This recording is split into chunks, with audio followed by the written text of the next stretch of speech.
This is a KPIX sports presentation.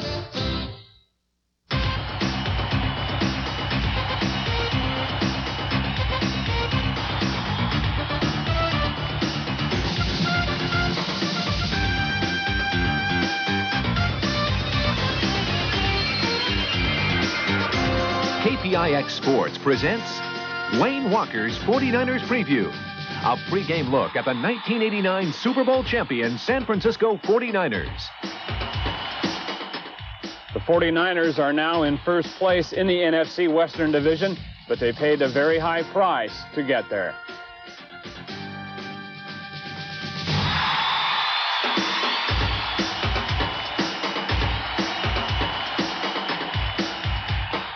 You know, there's been a lot of down things throughout the week, a lot of heartache and a lot of sad things throughout the week. And we wanted to come out today and give them something to cheer about, give the Bay Area something to cheer about, give them something to get excited about, to kind of pull out of all this negative things that we hear and see, and hopefully bring a lift to some people. You know, I think a lot of the Bay Area loves the Niners, and you know, we wanted to do that, and I think it cost us a lot of hurts today, but you know, it came out like we wanted to, right?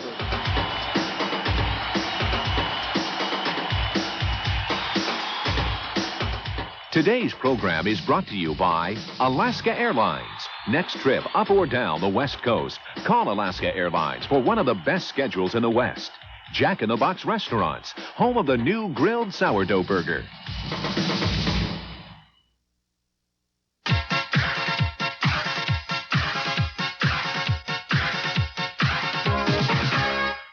Hi, everyone, and welcome to 49ers Preview. We haven't seen you since the Niners beat the Cowboys, and last week they got by the New England Patriots to take over first place in the NFC West.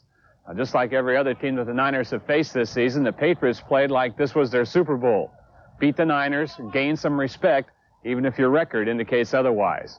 Well, just like those other teams, New England discovered a 49ers team that knows how to adjust and pull out a win, no matter what the circumstances. Not only did the Niners have to put the earthquake behind them, they also had to deal with the loss of a very important part of their secondary. On the second play from scrimmage, John Stevens tried the right side but ran into Jeff Fuller. Stevens and Fuller met head-to-head, and Fuller wouldn't get up. He was taken to the hospital and placed in intensive care with injuries to nerves, muscles, and vertebra. His condition is not as serious as first thought. During the week, he was removed from intensive care, was up and walking, and had feeling and movement in the damaged area. In the second quarter, the Patriots got on the board first, and they did it with the old flea flicker. 3rd and 1 at the 45. Grogan took the snap and handed to Stevens. He flipped it back to Grogan, who waited till he spotted Stanley Morgan downfield, and New England was in front 7-0. San Francisco came right back, 2nd and 6 at the 24. Montana to Tom Rathman for a first down. Then it was Rathman again, this time the screen. And it was good for 15 yards to the 49.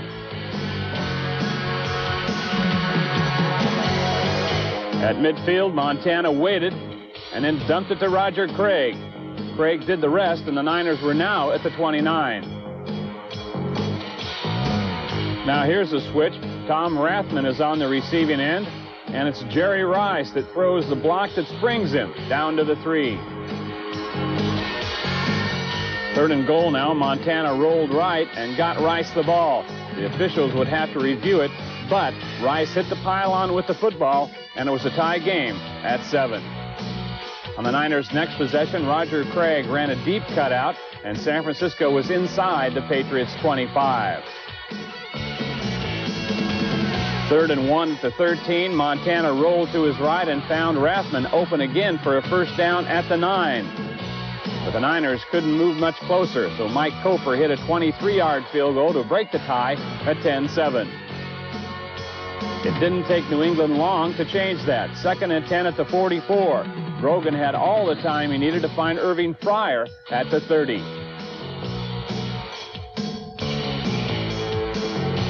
But the Niners shut the door, and the Patriots have one of the best kickers in the game. Greg Davis lined up 49 yards out. He had more than enough, and it was tied again at 10-all. With 1 minute left in the half, the Niners put an expensive 7 points on the board. 2nd and 2 at the 25.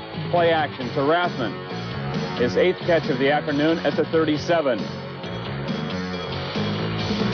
31 seconds left now in the half. Montana is forced to run and picks up the first down at the New England 43. 10 seconds remaining. Montana let it go for the end zone, and the Patriots are called for pass interference. But Joe Montana paid the price. Gary Jeter hit him as he was throwing, and he went down, grabbing his knee. He, too, left on a stretcher, but his prognosis is much better. He'll miss this game, but is expected back a week later against the Saints. In came Steve Young. With 5 seconds left, he had time for one quick play to score or give the field goal unit a chance. As time ran out, he spotted Wesley Walls in the back of the end zone, and the Niners took a 17-10 halftime lead. On their first possession after the break, they tried to extend that lead as Mike Koper lined up for a 45-yard field goal try. The defensive end Kenneth Sims came up the middle and got a hand on the ball. That gave the Patriots a chance to get back in the game. 1st and 10 at the 28. Grogan, Stanley Morgan, and the review booth teamed up for a catch at the 37.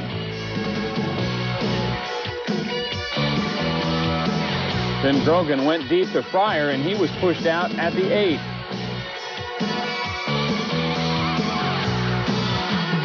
A personal foul against New England set up 2nd and goal at the 19.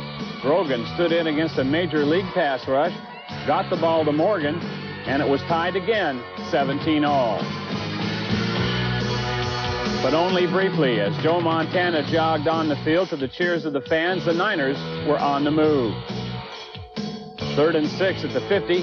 Jerry Rice ran a crossing pattern, and Steve Young got him the ball. He scored his 8th touchdown of the season, and San Francisco went on top, 24-17. Then the defense took over for the rest of the quarter and into the final period.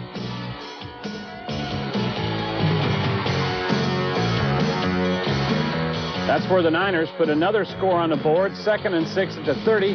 The rush is on, so Young dumps off to Rathman, and watch this run.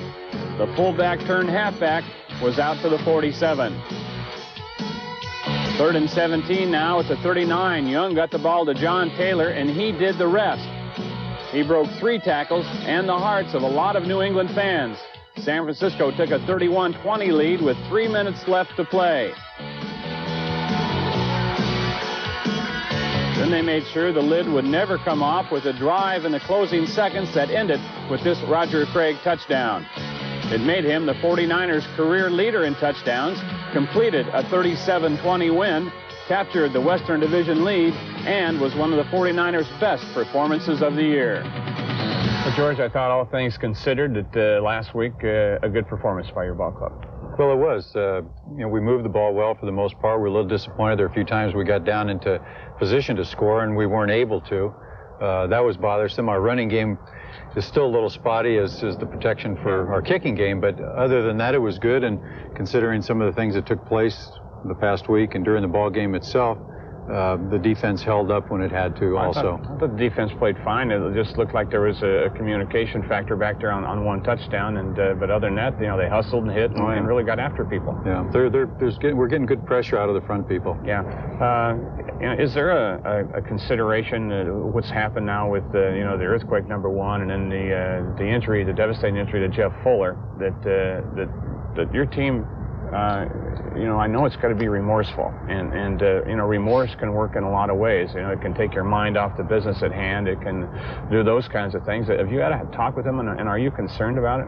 Well, we've talked, and we're obviously concerned about it, but at the same time, it can be an inner strength as well. You can take it from a positive standpoint and approach it in that fashion. I believe our players are, and we've committed an awful lot to this, and there's been some loss. There's no question about that, and that sometimes can strengthen you, and we'd like to look at it from that standpoint. Someone I heard talking kind of likened you guys to the Oakland A's, where they had so many injuries at the start of their season and played through them, and then were very strong at the end.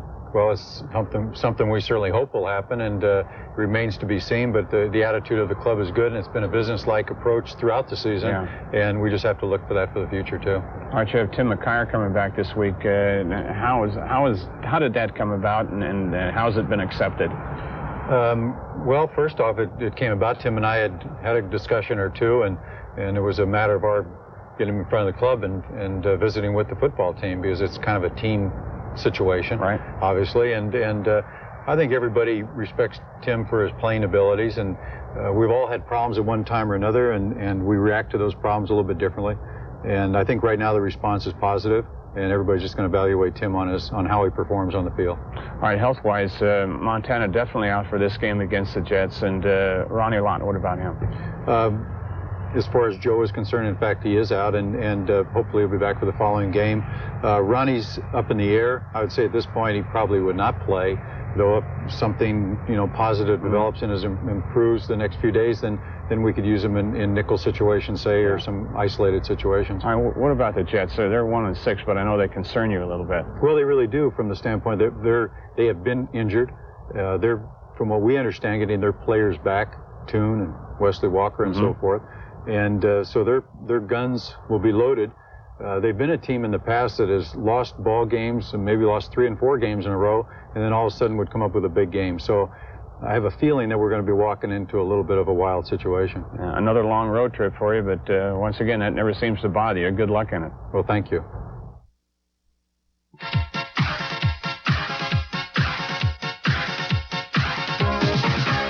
As you probably might guess, the earthquake caused us to take last week off, so we've got some catching up to do. First, the Dallas game.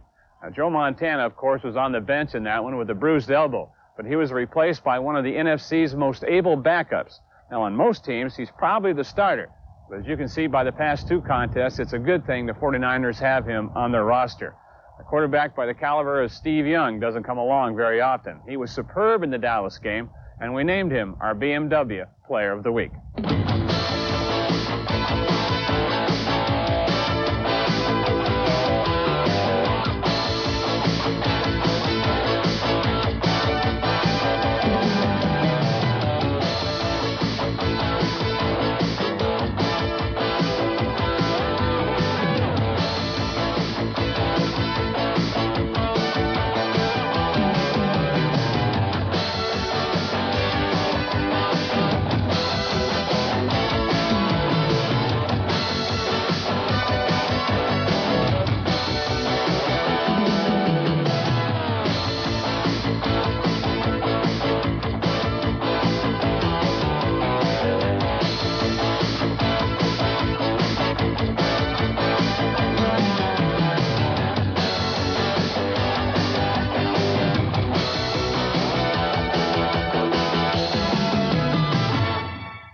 Well, Steve, first congratulations on the Dallas game. Let's go back to that one.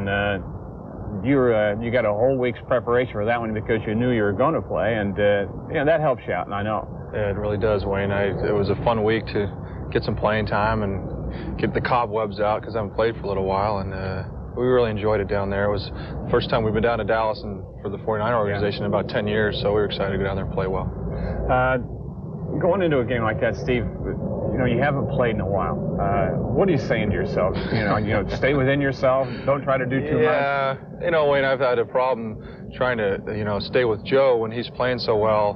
When I'm off the field, thinking, well, when I get on the field, I got to score 20 touchdowns really quick because, I've got a lot of ground to make up, and I think that is something that I've had to fight off a little bit. And so yes, I try to just stay calm and play within the framework of the game plan and get the ball to Jerry and get the ball to Roger and not try to do too much. And that's been a real lesson for me this year. All right, now what about last week coming in that situation? Here you're over there, you're thinking I'm only one play away from going at halftime and having my orange juice or power burst or whatever it is you're going to have, and then all of a sudden, bang, there you are. Well, actually, it wasn't that much of a surprise, just because I've had to. I want everyone, I want to play so much that I figure, well, I might as well prepare for it every week. And I've really fought through some tough weeks when I haven't played and not participated with a big win or something that's going on with the team. But I'm prepared. And that's the way I felt last week. I went in at halftime and I'd played the week before. It's almost like it was supposed to, happen that way. And I just went in very comfortably and felt very good. And I think the offense obviously responded to that. Steve, I've asked you this before, and you've always given me great political answers. I do want to ask you again. You could probably be starting for all the 3 or 4 teams in the league. I'm talking, maybe Denver and Marino and Miami and here. And how long are you going to be the good guy, content, satisfied backup? Well, I think those are the words that are wrong. I'm not content. I'm not satisfied. In fact, I'm extremely frustrated, and I think that's very obvious. It drives me absolutely crazy. I've mentioned many times but you haven't made waves. Well, I've made waves inside, where I think people need to know that I'm ready to play and prepared. Making waves outside, as we've seen before, tends to take away from the team winning. I'm here with the 49ers. I want to be here. Those kind of decisions are end-of-year decisions, between seasons. As the weeks roll on each week, I really avoid even thinking about that because nothing's going to change. And here I am starting, and who knows how long I'll start. It might be the rest of the season, might be one game. But because of that, I avoid getting myself into that thinking mode because that does me no good. And I'll decide that at the end of the year. But as far as I'm concerned, this is where I want to be. That's the rub. And we'll see in January or in February what the situation with that is. How much have you improved as a quarterback in, say, the last 2 years? Well, I think in a lot of ways pretty dramatically, only because this offense helps me be a lot better player, and then watching Joe master the offense the way he has calmed me down a lot. I think I'm much more of a quarterback than I used to be, just a guy that made a lot of plays and would find a way to win, but really it wasn't a lot of touch involved. And I think I've gotten a lot of touch in the last couple of years, and especially this year, I feel very much more comfortable that way. Well, so you've been doing a great job. Keep it up. It looks like you're going to get plenty of playing time here coming up. So thank you, Wayne. Best of luck. I'll treasure this. I really will. Don't break this one. I will not break Joe did his. I won't. Last week, the 49ers had to adjust again to get a win. With 2 men covering Jerry Rice and John Taylor most of the day, Tom Rathman was able to work himself open underneath, and the coaches and Joe Montana and Steve Young took full advantage of it. Rathman caught 11 passes for 103 yards, and he looked like a runaway train when he got loose in the open field. That was good enough for us to name him BMW Player of the Week.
Well, Tommy, it's kind of funny how things work out. At the beginning of the year, you were a little dissatisfied about seeing the ball, and so you go in a game and you get 11 passes thrown to you.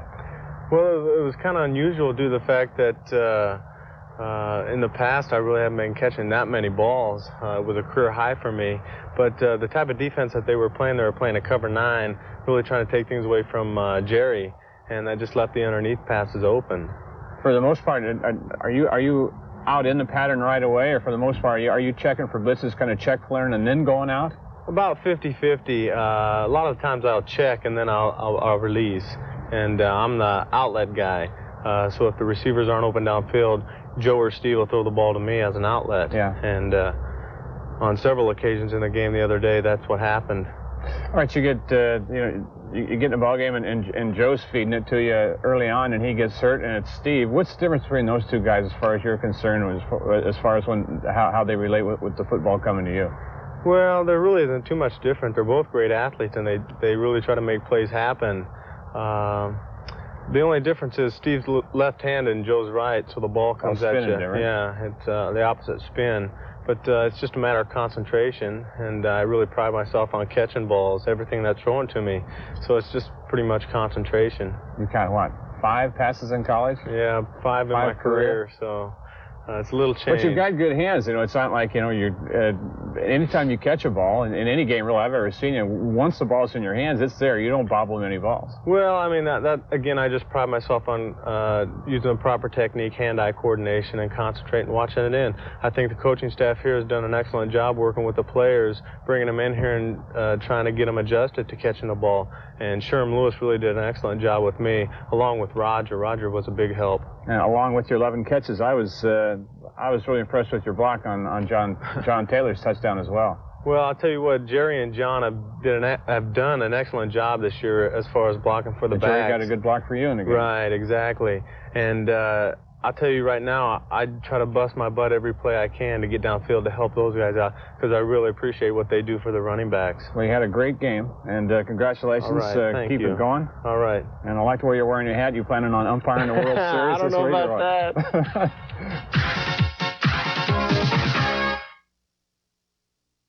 Now this year, the Jets are on the bottom of the AFC East with a 1-6 record. Last week, Buffalo tore them up 34-3. New York completed only 12 of 39 passes. They lost 2 fumbles, and they were sacked 5 times. Absolutely nothing went right for the Jets in that game. The Jets started out in the hole on their first possession, and things got worse from there. Johnny Hector tried the right side here, but lost 2 yards. And New York couldn't even punt out of trouble. This Joe Prokop punt traveled only 12 yards.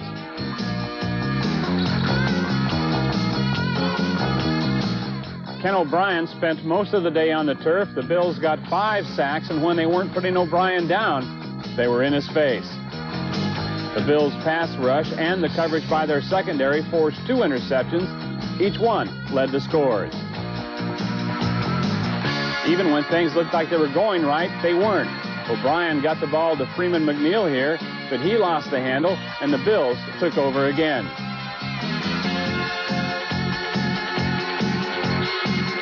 It was a long afternoon for New York, and you can bet that they've been thinking about it all week. 1-6 record or not, the Jets will be a different team on Sunday. Next week, all the highlights and our player of the week. Game time is 30 minutes from now, right after the NFL Today. Thanks for being with us, and we'll see you right here next Sunday. Promotional consideration for 49ers Preview provided by the Professional Protection Starter Kit by Black & Decker. Compliments of True Value Hardware stores and home centers. The Southwestern Bell Freedom Phone, available from the Good Guys, Northern California video specialists. And players receive a gift certificate from Burt's Big and Tall, featuring Le Tigre knit shirts. For the best selection and lowest prices, remember Burt's Big and Tall in Hayward, Pleasanton, Richmond, and Santa Rosa.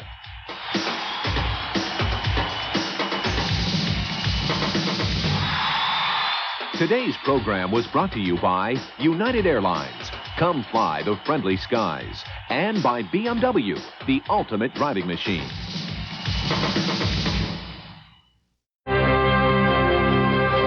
Next from CBS Sports, the National Football League.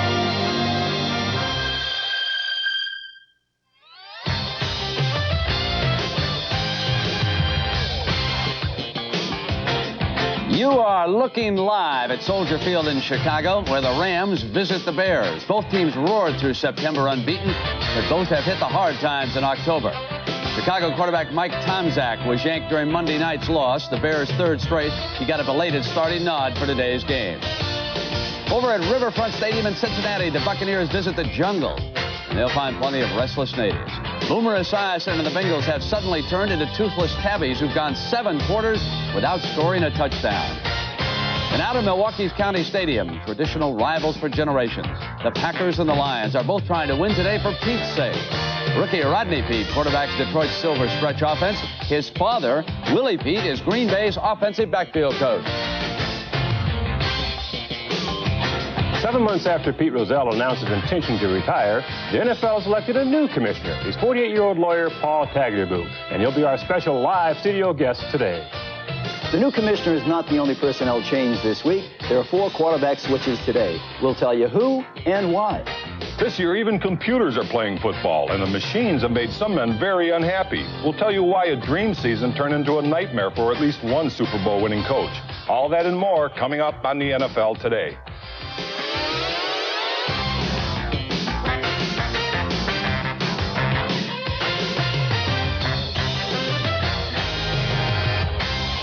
Well, good afternoon, everybody, and welcome to week number 8 on the NFL Today, the midway point of our season. Let's get you up to date now on some quarterback changes around the NFL today. Bubby Brister will go for the Steelers in place of Todd Blackledge. Chuck Noll hoping that Brister can fire up his offense. Steve Young will start for the 49ers against the Jets. Joe Montana is nursing an injured knee, but he ran the Niners offense yesterday in practice. He could play today in case of an emergency. Steve Berline will start for the Raiders in place of Jay Schrader. And rookie Billy Joe Tolliver will start for the Chargers in place of a benched Jim McMahon. McMahon had started 7 games for San Diego. And Will, is that good or bad news for the Bears? It's bad news for the Bears, Brent, because they traded him on an if basis. They got a minimum of a third-round draft choice. They felt sure they would get at least a second, because the deal was if he started 10 games, it would move to a second. And then if he started 10 and they got in the playoffs, San Diego did, it would move to a first. Now it looks, the way it's going right now, they'll probably have to settle for a third. Well, another issue. 3 years ago, it was unheard of for a large number of underclassmen to come out early for the draft, but this year could change all that. Brent, right now you talk to people in the National Football League, they'll tell you that at least 15 of the best college juniors might come out in a draft next year, and this is a very impressive list. And the reason for it is twofold. Really, the NFL can't stop them. We know that. They've looked at it legally and say, we really can't do anything about it. Secondly, the agent goes to the kid and say, listen, you could stay in school and get hurt and you'll never get the money. Now, beyond that, agents are telling kids the league might go to an entry-level wage scale and you'll never get the big money if you stay in a few more years. So these great kids, there's a list developed in the league and they're going to be watching them the rest of the season and they think they'll be out in next year's draft. Will, the news continues to be bad for 49ers safety Jeff Fuller. Now, last Sunday against the Patriots, I'm sure you've seen the videotape, Fuller went in for a tackle. He came up with broken bones in his neck, partial paralysis in his right arm. Now, today he remains hospitalized. He's in satisfactory condition. He is said now to have regained some movement in his hand, but he continues to have difficulty moving his right arm. And, Irv, what was the situation with the fights in the 49ers practice this week? It's the weirdest thing, Brent. In practice on Thursday, 4 separate fights broke out in the 49ers camp, and no one can quite explain it. One of the coaches told me maybe it was the effects of the earthquake. But anyway, on Friday morning, when Bubba Paris and Kevin Fagan came out to practice, Kevin's a defensive lineman, Bubba's an offensive lineman. Bubba was embracing him, saying, hey, Kevin's my best buddy. We don't have any problems here. So apparently the fights just broke out for some unexplained reason. We mentioned Fuller, and unfortunately, we have a tragic story of a similar nature unfolding in college football. Ole Miss free safety Roy Lee Mullins yesterday fractured and dislocated some bones in his neck making this tackle against Vanderbilt. He remains paralyzed today from the neck down, and the incident has shaken his Mississippi teammates. When they came in to let us know after the game what happened and what's his condition, I started crying. A lot of other players started crying because it could have happened to any one of us. Our thoughts and prayers certainly go out to Roy Lee this afternoon. Now, meanwhile, in Ohio, the nation's longest winless streak has ended. Miami of Ohio had dropped 20 straight until last night against the Bowling Green Falcons. It was homecoming for the Redskins. They made the most of it. Down Oxford Way, folks, I think they're going to need some new goalposts. Meanwhile, in Wilberforce, Ohio, Central State went on a rampage. They racked up 101 points against 0 for Lane College of Tennessee. Lane finally had enough with 11:30 to go, and they said, that's it. Let's call it off, and maybe Wilberforce should call Jack Pardee down there at Houston and see if they can get a team that matches up with him. Now, it's been 20 years since the Jets shocked the Colts in Super Bowl III. Where are those guys today? Well, Friday night, many of them were in Baltimore playing each other in a flag football game to benefit charity. Folks, there were 12,000 fans on hand at Baltimore. Joe Namath has not lost his touch. Watch the bomb here now to Don Maynard. Hall of Famers get a charge out of that battery still. Johnny Unitas was rallying the Colts, and then the interception by Ralph Baker. And who wins? The Jets again. I think we all realize we can't play this game for money anymore. What do you think about that, Herb? Well, I should have been there, too. It's one of their guest announcers or something, right? There was some tag football game down there. Well, listen, the great thing about it is Namath can still throw the ball. Look at the shape he's in. Unbelievable. You guys see him hit the golf ball. Well, Super Bowl III, that was the start of a new era in the NFL. And when we come back now, we're going to herald the start of another new era, the reign of Paul Tagliabue. We'll talk live with the heir to Pete Rozelle's legacy when the NFL Today continues here on CBS. The NFL Today is sponsored by Pete Antifreeze. Don't stop short of the Pete. The U.S. Navy. You are tomorrow. You are the Navy. And by BMW, the ultimate driving machine. It was our unanimous recommendation that Paul Tagliabue would be elected commissioner of the National Football League for 5 years. He has been involved in legal matters for this league for over 20 years, and I couldn't think of a better person to succeed Pete Rozelle than Paul Tagliabue. I'm just delighted that they reached a decision on it, and they got a top man. They would have had a top man either way, Jim or Tag. We had enough votes to stop the process, but that would have been counterproductive. It was more important that the league move ahead than for us to hold out for Dallas, and then Vancouver, and then Miami, moving like a road show. I think bringing harmony to the owners is one thing. I don't think that's going to be a difficult situation, but it's one that has to be handled. I don't know that there's any winners or losers here. I think we all won. I think we got an excellent guy to represent us as a commissioner, and I think he'll do a good job.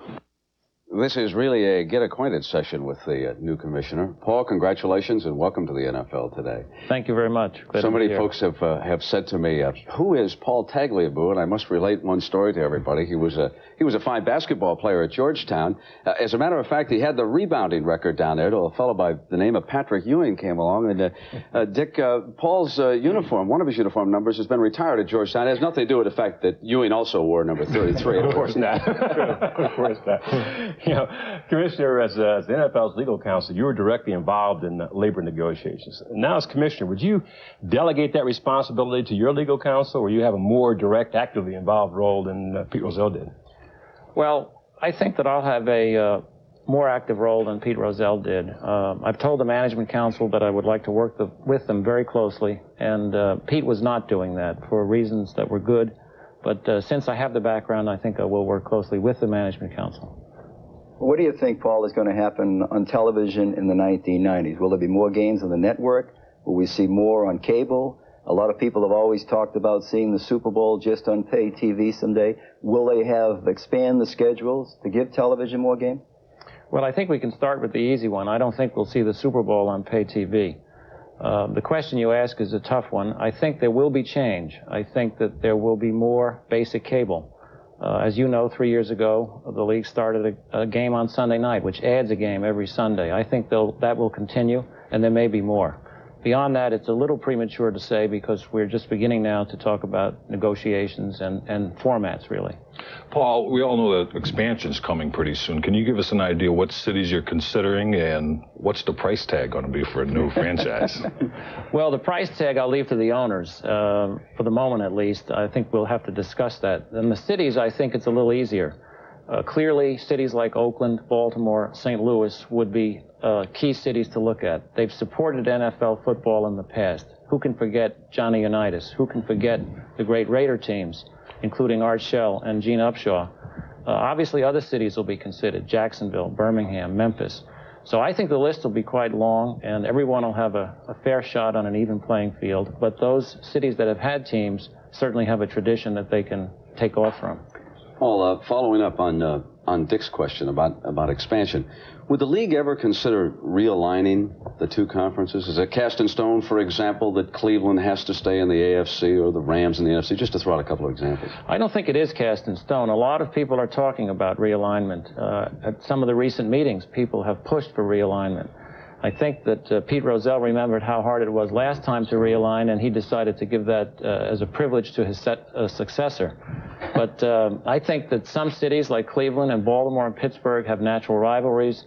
Some of the rivalries may not be natural. I mean, you can question whether Atlanta and New Orleans having West Coast rivalries is optimal. So I think there'll be changes there too, but that will take time. Okay. Paul, we saw out of commercial clips from several of the owners after the election process. Do you get the sense now that there is harmony back? I know that it was very divisive, the election of a new commissioner, and a lot of owners felt very sorry, understandably, for Jim Finks, the way he was drugged through. How do you feel now about the owners? Do they stand together? I think they stand together on many, many basic things, including that the game is the most important thing. The players are important. The top players, you've got some today on CBS with L.A. at Chicago, and the Eagles in Denver. You have Randall Cunningham and John Elway. And everyone knows that that's what football is about, the players, the excitement, the game. When you go beyond that, there are some differences, and there will be differences. But I think those are at the margin, and I think we can, deal with those over time. Paul, the talk about expansion and marketing and all this business, what about the players? I mean, what's your view, pro or con, about AstroTurf? Well, AstroTurf is a question that I would really like to look at on a clean slate. There's been criticism of AstroTurf over the years, as you know a lot better than I do. And I think the time has come to look at the question. It's complicated. Baseball teams use some of the stadiums. There are questions about, where are the more serious injuries caused. But I think we need to start looking at it, as Will suggested, in terms of the 1990s and not in terms of the 1970s when a lot of this turf was initially installed. All right, we're going to come back and talk some more, Commissioner. We want to hear about Paul Tagliabue, the NFL fan, and we'll have that in just a moment.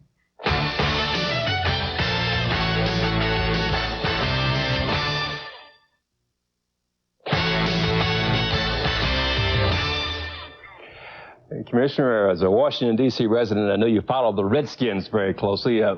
Where's your fan allegiance lie today? Well, I have to be careful on that because there are 28 teams and 28 owners and 28 quarterbacks and so on. I'll continue to root for the Redskins, but maybe not so loudly or so publicly. I'll let my daughter do a lot of that. Paul, I want to pick up a couple of things with you, okay?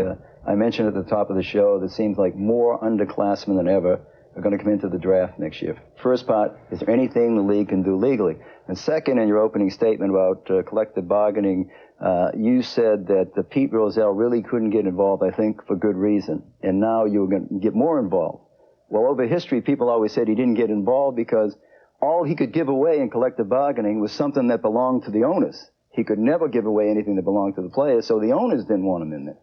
Well, on the first point about the colleges, I think legally we have to look at some of the abuses that you mentioned at the top of the show. Agents tempting players to come out early at a time when the player may not be ready to play in the NFL. And I think if we could identify a line and draw it, we could stop some of the abuses. I've talked to Tex Schramm, I've talked to Don Shula about that type of thing in the past, and we'll continue to look at that. Now, there may be some players that there's nothing can be done legally to keep them out of the NFL after their third year. On the second question, I think that in 1987, when the collective bargaining started, the owners and the management council naturally had a game plan, just as you do when you're going onto the field in football. And that game plan was sort of traditional, that Pete Rozelle would not be directly involved in the collective bargaining. It worked in 1982 when they got an agreement, although there was a strike, as you know. It worked in 1977 when they got an agreement. So I think that he stayed out because the game plan was, let's try and get an agreement the way we did last two times. I'm going to take a fresh look at that. I've worked with these people closely, with Hugh Culverhouse, Jack Donlin, and others, and they have urged me to work with them closely. So I think that maybe we can get some new ideas on the table and get discussions going again, which will be a new game plan, basically, which would include the new commissioner, namely me. Have you been in touch with Gene Upshaw, as executive director of the Players Association? And if so, how do you plan to work with him? Well, I called Gene on Friday morning, and I think he was traveling, so I didn't speak to him, but I spoke to Dick Bertelsen, as you know, Gene's assistant. And Gene's been saying quite some time that he'd like to sit down and have a beer with me, so maybe we'll start there. Maybe it'll be a soft drink. But I'd like to just sit down and have some conversations with Gene, with Jack Donlin, on both sides, and see where we can get people talking and what kinds of new ideas. Will mentioned the wage scale at the top of the show, entry-level wage scale. That may be something that we can build from. So I think there are ideas, and I'd like to talk to Gene and Jack about them. Paul, what about instant replay? What's your views? Well, I guess if the call gets reversed and it's your team that was reversed on the call, maybe you don't like it. But I think basically it's a good concept. When it gets beyond a minute or so and you're sitting in the stands, you get frustrated, even when you're watching on television. But if we can make improvements, and I think we can, to eliminate some of the delays, I think it'll work well and should be continued based on where we are now. Paul, the new World League, would you consider letting undergraduates play in something like that and be a feeder system for the NFL? Well, that's really up to Tex Schramm and the people who are going to be directly responsible for that league. And I know that they do not want to encourage undergraduates to play in that league. As you know, Tex has always been a big believer that the college eligibility rules were very sound and the players developed in college, and that's where they should develop. So I think he's going to try and have a league which does not provide temptations for college players to come out early. Paul, thank you very much, and good luck with your administration. Thank you. We'll see you along the way. Pleasure. All right, and the NFL Today will continue live in just a moment.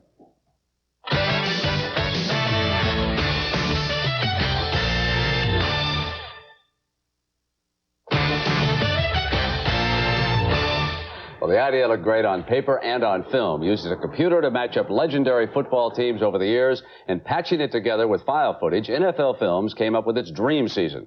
But as Irv found out, that dream season turned into a nightmare for one coach.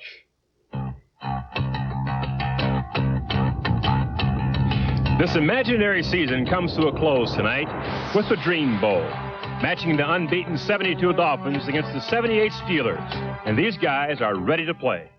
We're just happy to be here. Just happy to be here. We're just going to play every down like it's the biggest down of our entire lives. This is an undefeated, unbeaten football team, and we're not going to get beat.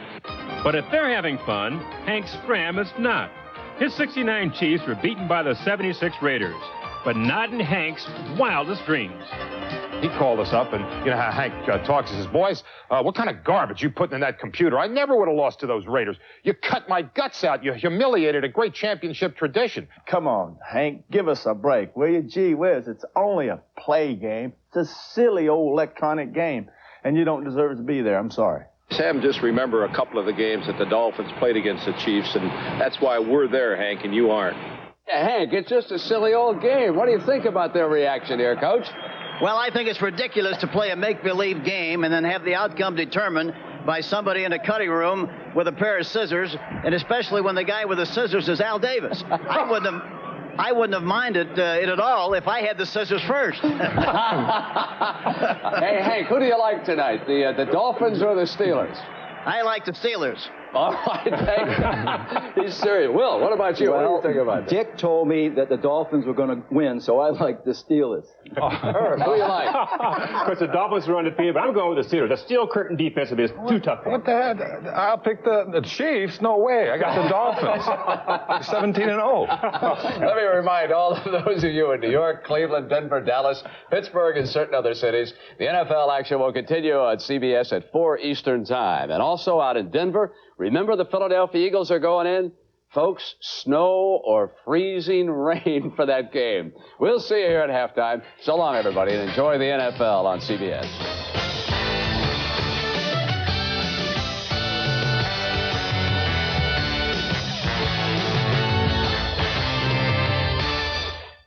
And we have a sellout crowd at Giant Stadium, but not all the seats are filled for the game between the San Francisco 49ers, 6-1 on the year, and the lowly New York Jets, who come in with a record of 1-6. A beautiful Indian summer afternoon in the New York area. Temperature 74 degrees as we start. Hello again, everyone. I'm Dick Stockton along with Dan Fouts. An atmosphere that there is a slaughter in the offing. They even booed the Jets, of course. Nothing unexpected when they came out. But if you're the 49ers, Dan, how do you get yourself ignited and ready for a game like this? Well, this is the biggest problem facing George Seifert and his coaching staff is what type of intensity will his football team have today. One thing he can count on, though, is the intensity of his quarterback, Steve Young. But Steve Young's got to do two things today. Number one, he's got to stay calm and patient in that pocket. And number two, he's got to stay healthy. Well, the Jets have a healthy wide receiver back in Wesley Walker. And, of course, another story will be how this crowd reacts to the Jets' performance. Well, we've already heard that Joe must go, but the fans really should be cheering The O must go, as in the offense, get going. To do that, Walton is going to come out today with a 3 tight end offense and try to pound the ball against the 49ers. Defensively, the Jets have got to guard against the long pass completion, something that's bothered them all day. The bad thing is the 49ers have 2 of the best in Jerry Rice and John Taylor. 49ers have won 18 of their last 20 regular season games away from home and 5-0 this year. The New York Jets have won the toss and they'll receive. Mike Kofor will kick off for the 49ers. Back deep for the Jets, Bobby Humphrey. He's on the left, and JoJo Townsell, he's on the right. The 49ers are playing their 6th game in as many years here at Giant Stadium. In regular season and postseason, they're familiar with the place. The kick heading over towards Humphrey's side, and it will go out of bounds, and the Jets will pick it up at the 35.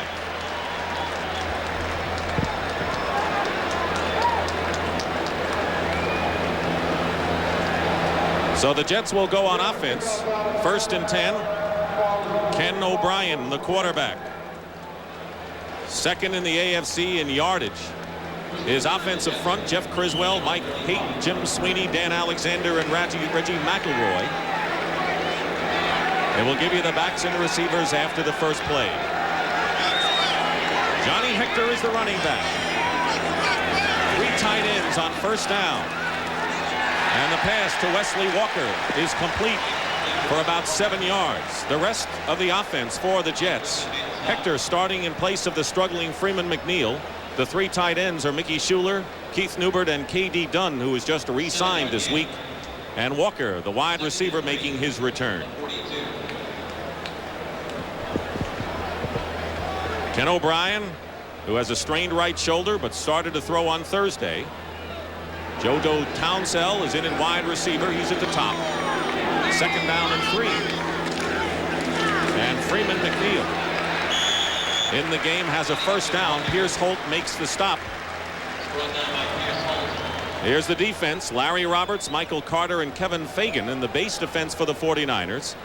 Charles Haley, Matt Millen, Michael Walter, and Keena Turner. Millen is the new man in there replacing Fawnhorst, the veteran. Pollard, Griffin, Brooks, and rookie Johnny Jackson in the secondary. Tim McKyer will play in the nickel situations.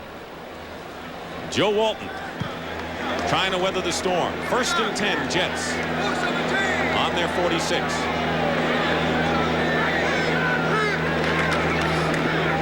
Once again, Johnny Hector, and it's been Hector all the way and not McNeil. Hector brings it up close to midfield where Charles Haley makes the tackle.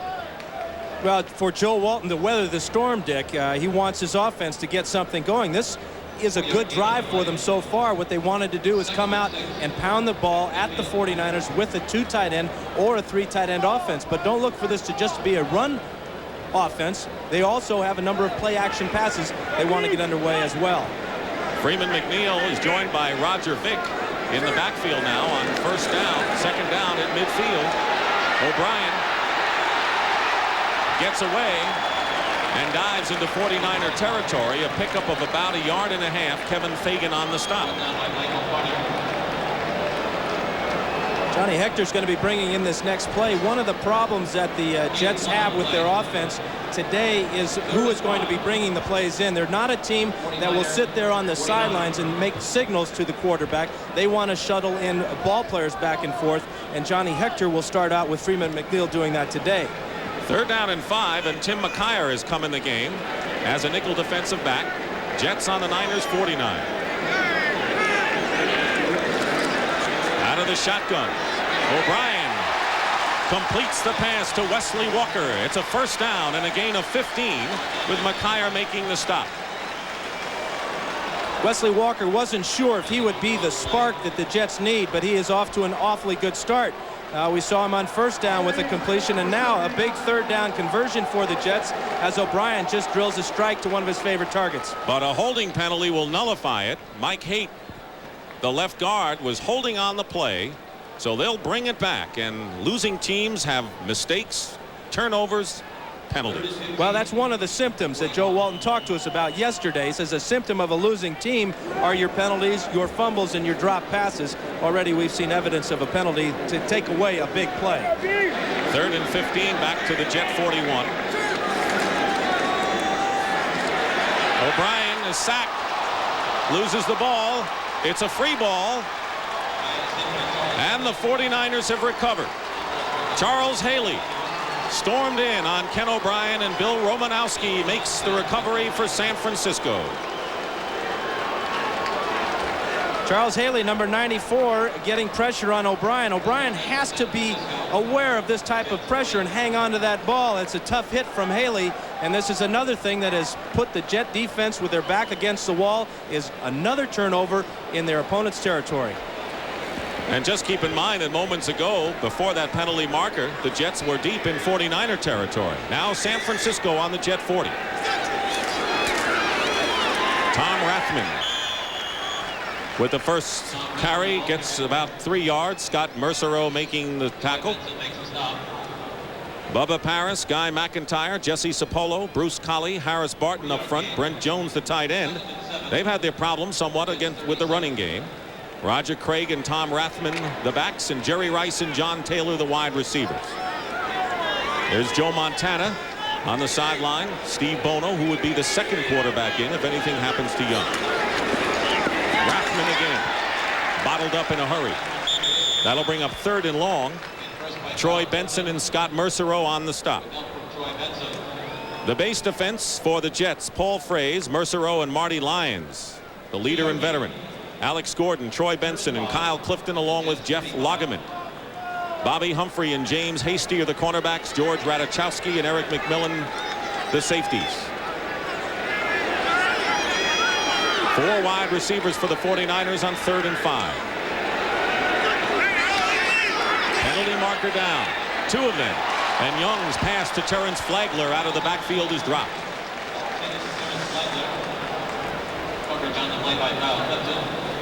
Fred Wyatt is our referee this afternoon.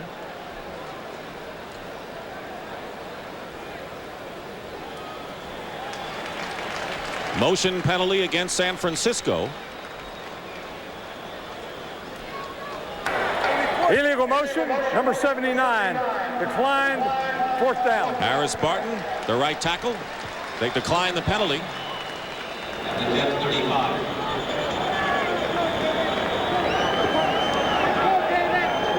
That's K.D. Dunn, the tight end, who's undergoing an equipment change. And it's important to get that equipment change in a hurry, because he's one of those 3 tight ends the Jets need to get their offense running. Barry Houghton will be kicking from midfield. JoJo Townsell goes back deep for the Jets.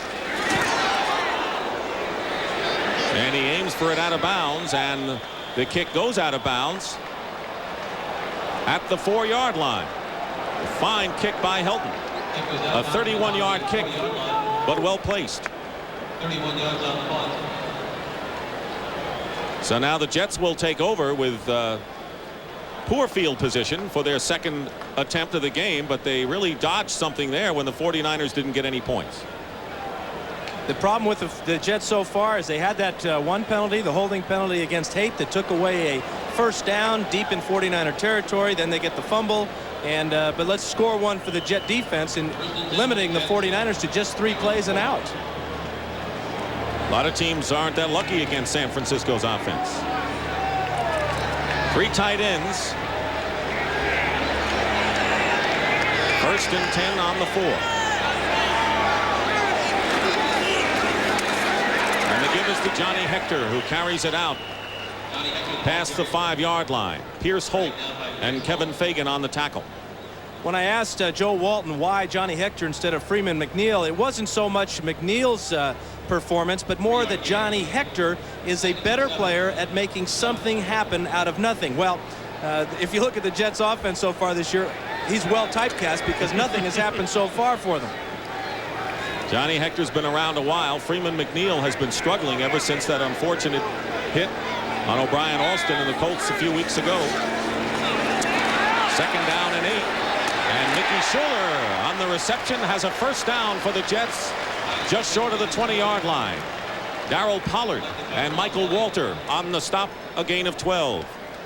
Well, the Jets are lucky on this one because number 94, Charles Haley, is going to get a hand on this pass. and deflect it. And it's amazing that the ball could still carry all the way downfield to O'Brien's primary receiver, Mickey Schuler. So maybe they're getting a little bit of luck here today, something they could desperately need. They've got to get that offense going, which is why they've instituted the 3 tight end offense. You'll use 2 tight ends here with Dunn and Schuler. Chris Burkett in the game at wide receiver, number 87. It's a running play again. Johnny Hector gets by a defender and 2 and has a good gain out to the 35. 15-yard gain. Johnny Jackson on the tackle and a first down for the Jets. The main thing the Jets want to have happen today is control the ball on the ground against these 49ers. And Johnny Hector is a slasher. He can cut back in the hole. He's got excellent vision. And then watch the explosion and the north-south running for the first down. Johnny Hector, 26 yards on 4 carries. First down for the Jets on their own 35. 8:35 remaining in the first quarter. Now Schuler goes in motion. Again, it's Hector. For a couple. Here's Holt that time, makes the stop for the 49ers. And you think about the 49er defense, and you would think that their weakness in their defense has been their secondary all year because of all the different players that they've had to play because of injury and suspension. But the Jets they still want to open it up and not play a conservative ball game, but they're going to do it by pounding the run and then throwing play action passes. 3 wide receivers and Freeman McNeil in the backfield on 2nd and 7. Pressure on O'Brien, and the pass is not caught. It's out of bounds. Townsell made a fine grab but was out of bounds. It'll be incomplete. Third down coming up. I believe we're going to have a review of this because the officials on the sideline right there disagree at the call. Now we'll take, and Joe Walton is in there too. He's given his 2 cents worth. But let's take a look at it here. Good protection for O'Brien, and he throws the ball where it's supposed to be, low and away. Townsell has the ball, both feet in. That's a catch. Fritz Graff is the replay official. The pass has been ruled incomplete. Third down. Incomplete. Amazing. Are they watching the same game we are? And these fans saw it on the replay board here. Well, the magic word is inconclusive. That gets you out of a lot of jams, doesn't it? Well, it's one of those lawyer words, isn't it? There is Hector. I think we got to start learning these lawyer words because our new commissioner is a lawyer. So maybe I better find out what that means. Here we go. Completed pass. First down. They've reversed it. Interesting how this hostile crowd, when the Jets show that they've got some spunk out there, change their tune in a hurry, and that's what makes fan. That's short for fanatic. You're right, and all these fans want today is to be entertained. They don't expect the Jets to beat the 49ers. They just want to see a good ball game. The fans wanted to have some entertainment out here, and so far they're getting it. It is a first down on the Jet 48. No score in the first quarter. Here's a play-action pass. Wesley Walker dives and makes a good catch into 49er territory. Makes the play at the 46. Tim McKyer making the tackle. Good play for the Jets, just taking the short pass there. In what that type of play does for the offense, although it didn't pick up a first down or it wasn't a long pass play, it gives them a positive feeling. That's how you build momentum in a football game. You move the chains down the field. And that 3 tight end offense is not just a running offense. They pass out of it too. Second down and 4. And the pitch goes to Johnny Hector. But Romanowski is there, and no gain on the play. First by Bill Romanowski, with help from Charles Haley. 1-yard gain on the play. 3rd and 3 at the 49er 45. It'll be third down now for the Jets. 3rd down and 3.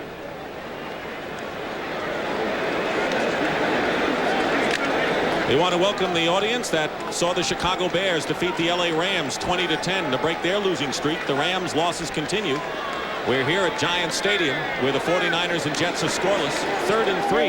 Ken O'Brien looking to throw, and Schuler battling Griffin for the ball, and they call it an incompleted pass. Dick Stockton and Dan Fouts here in a game in which the 49ers are heavily favored, but the Jets defense is held fast thus far. And it's amazing that O'Brien, who stands 6'4", has had 2 passes deflected at the line of scrimmage. He got away with one when Schuler made the grab. This time it was almost intercepted. He was 4 for 4 before that incompleted pass. And now Joe Prokop, who had trouble with the Buffalo wind last week. Doesn't everyone? Fair catch called for by Taylor. Free ball.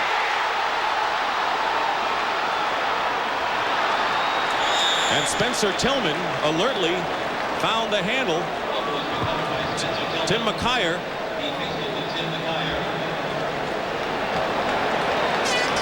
It appeared that the ball hit Don Griffin on the helmet as it was coming down. We've got a flag on this play, and the referees have to sort this one out. And Tillman had shuffled it to McKyer in a lateral. Here's Fred Wyant.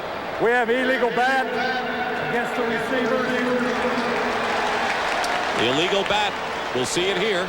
Number 29 is Griffin, Don Griffin. Watch this ball come down and hits him on the right shoulder. And now here's the illegal bat by John Taylor as he punches it back to Spencer Tillman, who then laterals. And we've got a University of California football play there. Look out for the band. Only Bay Area teams could do that. There's the offensive line of the Jets. They've done pretty well so far in the running game. First down for the 49ers on their 3.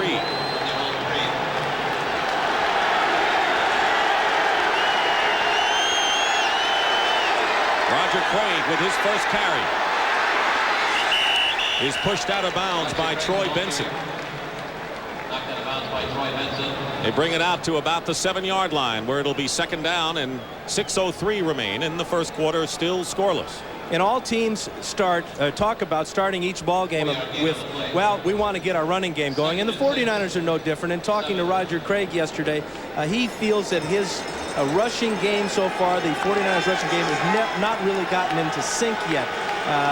He feels that that's really important because they can always rely on their passing game. Their passing game has been outstanding this year. 2 tight end offense for the 49ers on 2nd down and 7. Steve Young to Jerry Rice, and he's got it. It'll be a first down just shy of the 20-yard line. James Hasty on the play and a pickup of 12 to a dangerous receiver. Oh, this is really one of the great things about Steve Young's ability as a quarterback, how well he throws out of the pocket. And this is a perfect throw to Jerry Rice as he sets his feet and just floats it out there. Not bad coverage there by the Jets, but when you're covering Jerry Rice, you got to be a lot closer. Steve Young nearly perfect last week in the victory over the Patriots. First down on the 19. Young wide open is Roger Craig. Into Jet territory and fighting for additional yards, and a big play. 41-yard gain for the 49ers to the Jet 40-yard line, where Kyle Clifton finally brought down Craig with the help of George Radachowski. Well, Roger Craig is in the backfield right here. He's going to come down and run a deep corner pattern, and Jerry Rice, the receiver who's in motion here, is going to clear out the zone, as they say. Great protection for Young. Nobody within 5 yards of him. And now look at the great one-handed grab by Craig, and he's down the field, and he's not a guy that's going to go out of bounds either. He's going to knock some people down first. Again, the 49ers for the 2nd time in the game are in Jet territory. Roger Craig on the handoff. Gets hit after picking up 1.5 yards. Troy Benson and Marty Lyons on the play. On the year, the 49er quarterbacks are hitting 70%. Now, they are a ball control passing offense, and there's no better illustration of that than that 70% completion mark by Montana and Steve Young. There they are, best in the league at 70%. But the one thing the 49ers want to do is balance their offense as they get into the latter stages of the season. It's been weighted heavily to the pass. 2nd down and 8 on the Jet 38.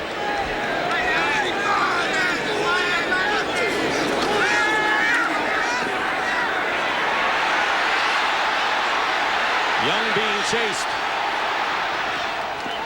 And amazingly completes the pass to Jerry Rice, who seemed to be lurking at the 30-yard line. And he made the catch and fell out of bounds. Good play. This is something that the 49ers have always taught their receivers, and they have a drill at practice where the receiver just stands there on the sideline and the quarterback is told to throw the ball out of bounds, but throw it where only the receiver can make the grab, and that was a perfect illustration of it. Great job by Young of buying time in the pocket, and then for Rice to come over and camp out on that sideline and make that grab.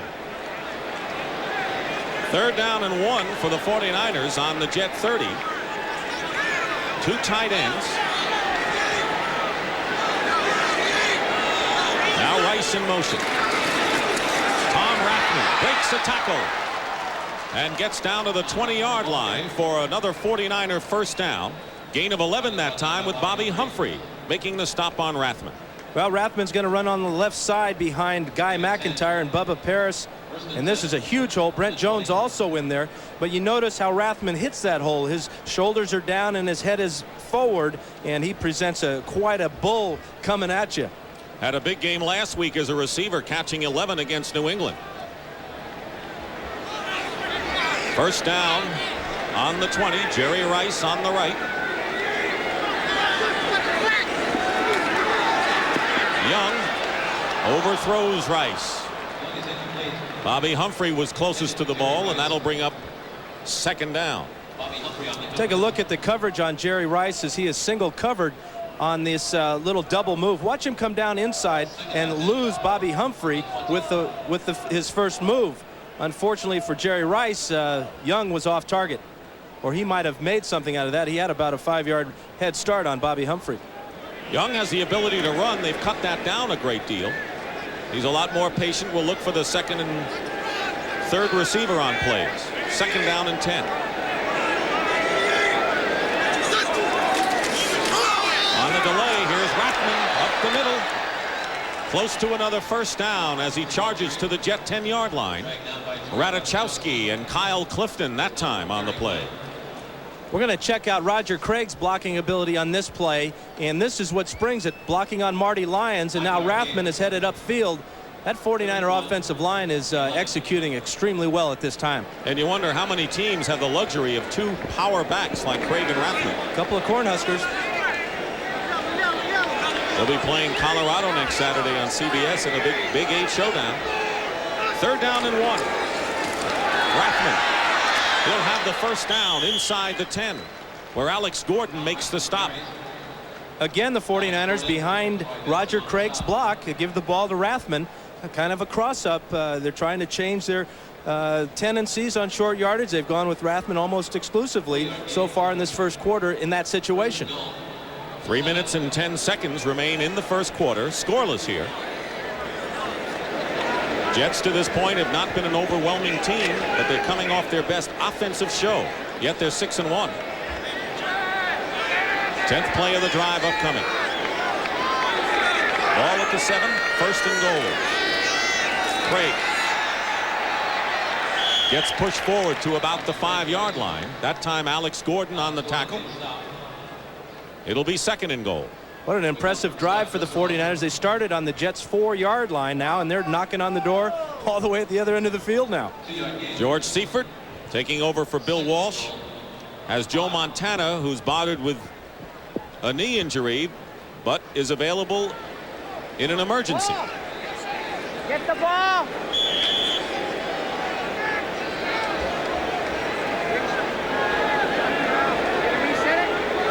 Ball is at the 5, 2nd and goal. Jerry Rice to the bottom of your picture. Penalty marker is down. Young up the middle.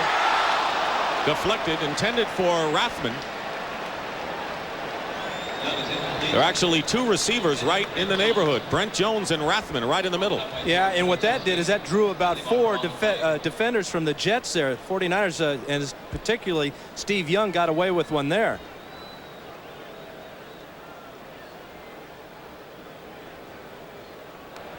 Illegal motion, number 80, 5 yards, second down. It was Jerry Rice that time, and of course there's a difference in the cadence actually called by Young as opposed to Joe Montana, isn't there? Yeah, and I think the best way to illustrate the difference is if these two fellas were LPs, records, right? Montana would be played at 33 RPMs. Young about 78. He's a lot more excitable, intense, as you mentioned, quarterback.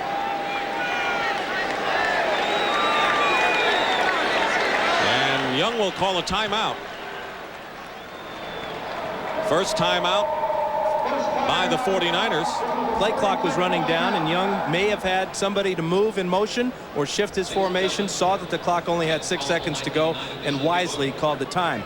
As a quarterback, the different temperaments of the two. Young has been a successful quarterback, so is Montana, but the team has to get used to the new man in there. And it really is something because they are so different. Joe is very cool. He's very relaxed. Of course, he's had a lot more playing time and a lot more experience. And Young is starting to get that. He's had an excellent guy to learn from in Montana and how to be cool and how to keep a lid on it, as he said yesterday when we talked to him. He says, hey, listen, for me to play better, I've got to keep a lid on my emotions and on my intensity. And so far, he's done a great job. His performance last week against New England was flawless. It'll be second and goal at the 10. That's what the 49ers have done on this drive. Dan mentioned started on their own 4. 5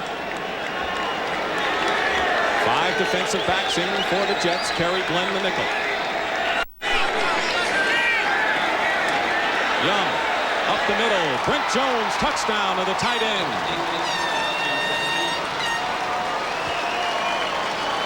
Third touchdown reception of the year for Brent Jones, and the 49ers score first in this game. Well, Brent Jones is a tight end on the right-hand side of the screen here. And when you have receivers like Rice and Craig and Taylor, this fella right here running down the middle of the field, Jones is going to be single covered. That time, Eric McMillan was thinking about somebody else and not his man. So the 49ers, with 1:55 remaining in the first quarter, take a 6-0 lead, and now Mike Hofer with Barry Helton holding. Will attempt the 7-point, and the kick is good. So a long drive by the 49ers results in a touchdown to Brent Jones. 7-0 San Francisco leads.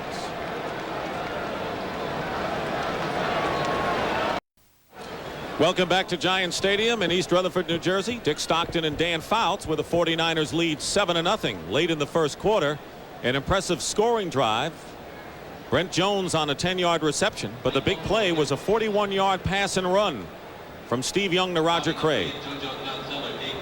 Mike Hofer will be kicking off.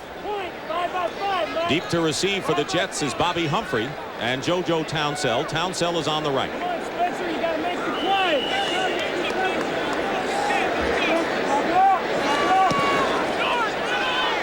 It's a short kick. Townsell. And a penalty marker is down. You know what that normally means. Illegal block. Townsell carries it out to the 31 where Wesley Walls makes the tackle. We have holding, number 77, 10 yards, first down. That's Gerald Nichols, and they'll bring it back 10 yards for holding. Very impressive drive for the 49ers. 96 yards. Ken O'Brien brings out the Jets and will return in a moment.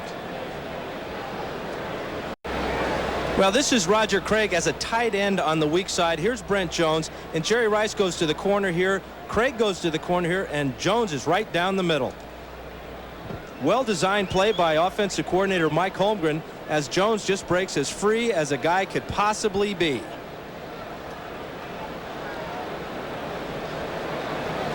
So that's how the 49ers scored, 7-0. Giant Stadium in East Rutherford, New Jersey. The Jets with a home game against the 49ers. First down for the Jets on their 13. Tim McKyer is in at cornerback for San Francisco. On first down, Mickey Schuler makes the catch between two defenders close to first down yardage. Michael Walter, the inside linebacker, on the stop, and it will be good for a first down.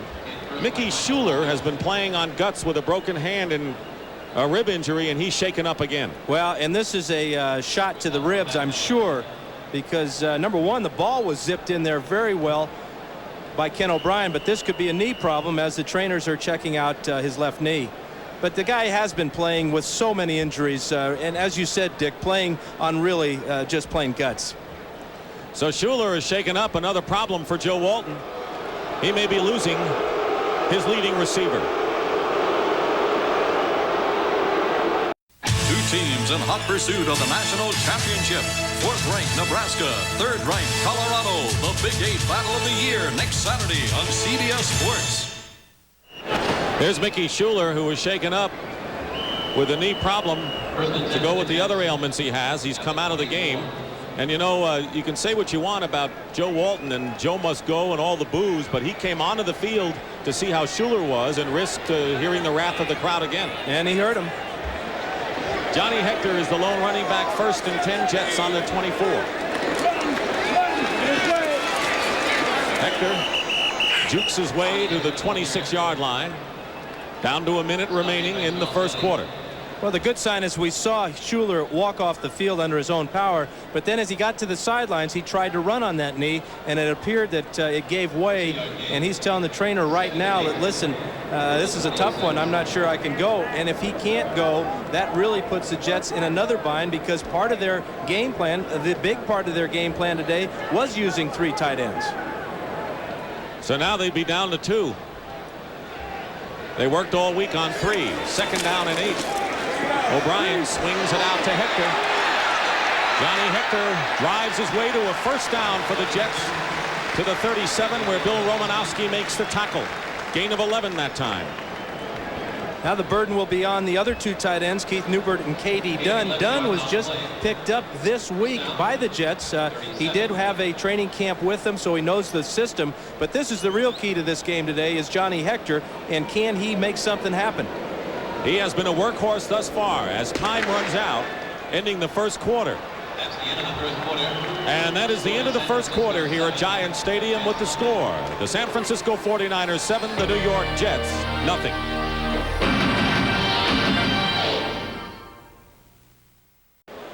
Well, we've heard the smattering of boos, and Joe must go, and Joe Walton got booed when he came on the field, but the Jets have played hard thus far, even though they trail 7-0. Well, they have. They've just been a victim of their own problems all year. The fumbles, the penalties, and the drop passes.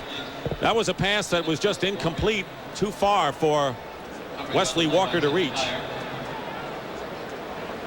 Mickey Schuler has a sprained knee, and the word is that the veteran tight end will not be back for the Jets today. More bad news for the Jets, of course, without Schuler, who's been hurt for a better part of this year and playing hurt. Al Toon has probably been the biggest loss for this Jet offense, because he gives them the big play possibility. The Jets have really been hurt more than anything else by injuries. 2nd and 10. Johnny Hector picks up 8 yards up the middle. Chet Brooks makes the stop. He has already gained 40 yards on the afternoon to resurrect so far a running attack that's been bad. Well, those are the exact words of Rich Kotite, the offensive coordinator. This offense is designed to resurrect their poor running attack, and Johnny Hector is having an outstanding afternoon.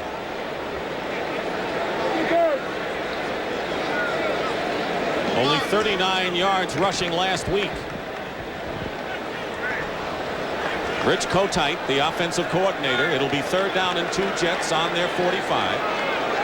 Freeman McNeil is in the lineup. Hector in motion.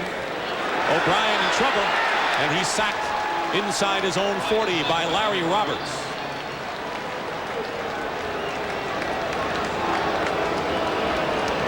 I think the Jets may have been trying to do too much on this 3rd and 2. They appeared that O'Brien was trying to go deep.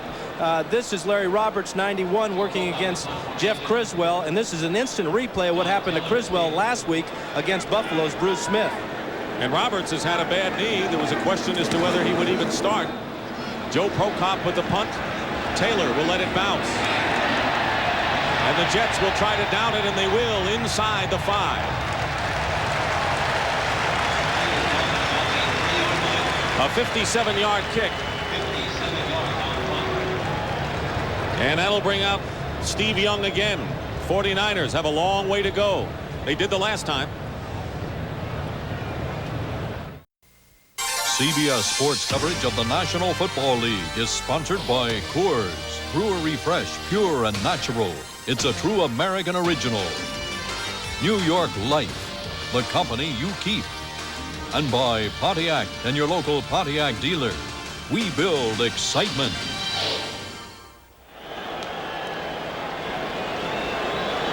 Capacity crowd, but not as many no-shows as you might have expected. Some people were estimating up to 18 or 20,000 people not showing up today, and I don't think they have that many. And the Jet organization, worrying about this pre-Halloween crowd, has taken a few measures to control them, like not letting them in the parking lot to tailgate until 1 o'clock this afternoon. That'll do it. Double tight end. Jerry Rice, the lone wide receiver, 1st and 10 on the 3. Roger Craig gets outside on the Jets and may have a first down. He needed to get to the 14-yard line. Eric McMillan chases him. Big part of the 49er offense so far today has been the tandem blocking of Roger Craig for Tom Rathman, and in this case, Rathman for Roger Craig. Really helping out each other in the backfield and maybe picking up some of the slack in trying to help that offensive line get in sync. Earlier in the season, Rathman complained that he wasn't getting a chance to carry the ball at all. He's got to get his chance. He works hard as a blocker. First down for the 49ers. Steve Young has Rathman. And Rathman dives forward for another San Francisco first down. Kyle Clifton and Jeff Lageman. That good for 13 yards. Rathman had 11 catches last week, and this will be number 1 for him today as he comes out of the backfield after Young fakes to Roger Craig up the middle. And as you can see, Jeff Lageman, number 56, is fooled by the play-action pass, and there's nobody for Tom Rathman in the flat. It'll be a first down at the 27. Brent Jones in motion. Craig. Roger Craig is cut down for no gain and maybe a loss on the play. Marty Lyons and Jeff Lageman both in on the play. That's really the strength for Jeff Lageman and Marty Lyons is their run defense.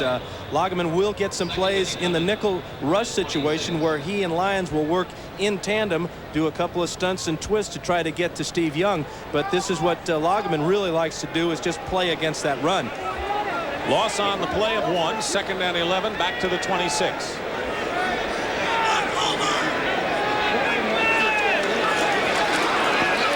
Young swings it to Craig. And a good block, and Roger Craig brings it out close to first down yardage. Will be shy, perhaps by a yard. Let's see where they stop it. Gordon and Clifton on the stop.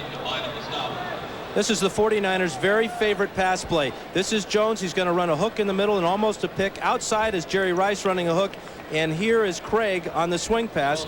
And Young's read on this is first to the tight end, then outside to Rice. And then if they're both covered, then he'll swing it out to Roger Craig, and they pick up the first down. Rice with a good block on that play, and it's a first down, a pickup of 11. Niners on their own 38. On a delay, Roger Craig is stopped at the 40 by Troy Benson. The 49ers, when they scored, the only touchdown started on their 4-yard line. This drive started on their 3, and they're already up to their own 40 and 2nd and 8. And to be honest with you, the 49ers coming into this game, when you ask them what are their main concerns with this Jet defense, they were hard-pressed to come up with one. They felt that if they execute, that there's no team in football that can stay with them. Certainly not the Jets, they thought. 2nd and 8, fumble. Young picks it up, but immediately hit by Troy Benson. And that will bring up 3rd and long. And Young is hurt. Steve Young is hurt. And it's a knee, I've got to believe, as he was hit high and low after recovering that fumble. Take a look at it from the ground level as he pulls out just a little bit too soon, doesn't quite get the ball. And now here's where his natural instincts to run with the ball get him in trouble. Steve Bono is the quarterback who would take over. That was the plan coming in. There is Bono. Joe Montana has an injured knee and originally was not expected to even suit up, but they say that Montana in an emergency could play. Well, they may have that emergency too, because Steve Bono does not have any experience at all in this league. You never know what happens in a game. Injuries and the rest. Will return. This NFL game summary is sponsored by Citicorp, because Americans want to succeed, not just survive. Couple of good ball control drives by the 49ers. Steve Young 6 for 8 for 95 yards and a touchdown. The Niners leading 7-0 early in the second. But the big story right now, Dan, is the fact that Steve Young has hurt his knee. He's coming out.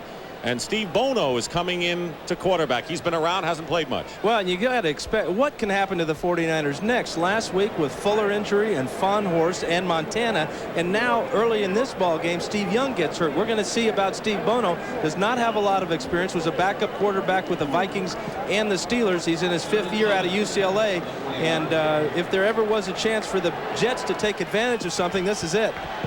I would say. It'll be 3rd down and 7 with the new quarterback, Steve Bono.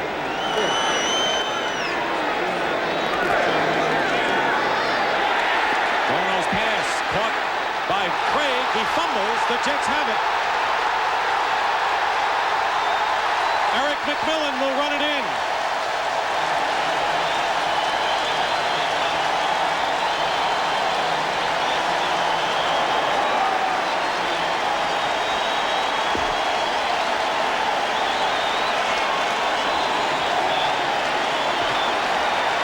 Demonstration against that team. We have a touchdown. They penalized. Even when the Jets do something right, there's a little raindrops and a black crowd, but they'll take it. Well, the Jet defense tests Steve Bono right away. This ball is complete to Roger Craig, the ball is knocked away by Kerry Glenn, and this is Eric McMillan scoring his 3rd touchdown of the year. His 2nd fumble return, and the celebration's on. It'll be a 5-yard penalty on the kickoff, which the Jets gladly will accept. And Pat Leahy will try to tie this game up with 10:45 remaining in the second quarter. So on Steve Bono's first play, he completes the pass to Roger Craig. Craig get hit, loses it, and Eric McMillan, who's certainly one to watch in the NFL, a Pro Bowl performer, runs it in 45 yards for the touchdown. Leahy's kick is good, and it's tied at 7. Steve Young getting the attention over at the sidelines. But the Jets have tied this one up. Everett out to re-energize the Rams. Meets Herschel out to supercharge the Vikings. Two forces collide next Sunday. Eric McMillan has ignited the cheers here at Giant Stadium as the Jets have tied it 7-7. McMillan with a 45-yard fumble recovery for a score as they wrap up Steve Young's knee. Pat Leahy getting set to kick off. Terrence Flagler and Spencer Tillman back. Flagler on the right.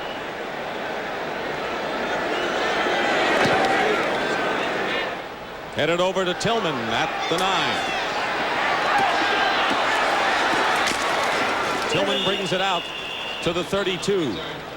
Well, we talked about how the Jets wanted to test Steve Bono right away. This is Leander Knight. He's a safety, and he's going to come on the blitz and force Bono to get rid of the ball early to Roger Craig. You won't see this happen very often, though, as Roger Craig will have this ball punched out of his hands by Kerry Glenn. And Johnny on the spot is Eric McMillan, again, his 3rd touchdown of the year.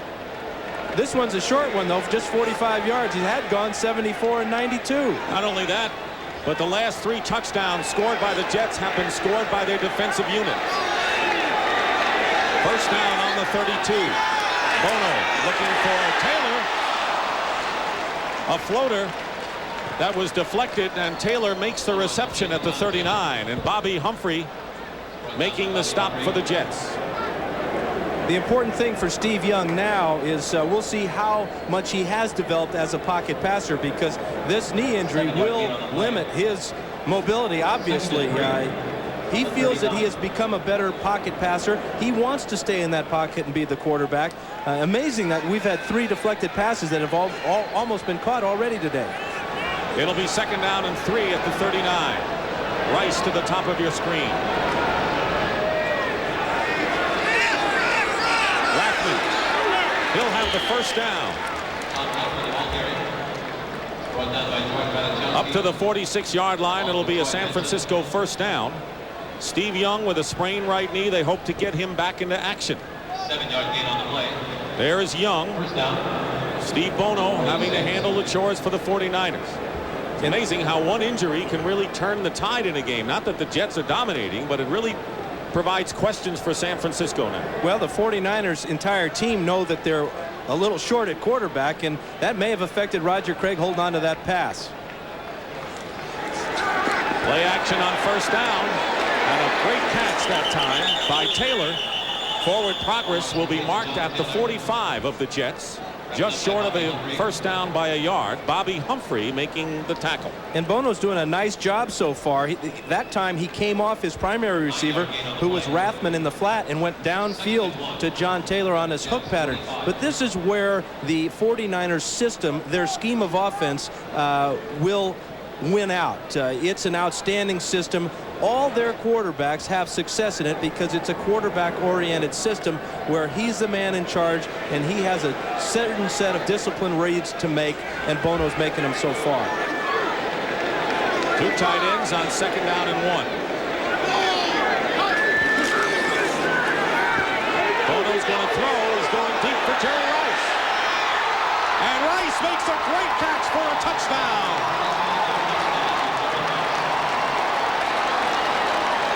45 yards and the 9th touchdown catch of the year for Jerry Rice. Not only is it a great system, it has great players within the system, and none greater than Jerry Rice. As he beats Bobby Humphrey and then Eric McMillan, this is very similar to the old alley-oop play to R.C. Owens.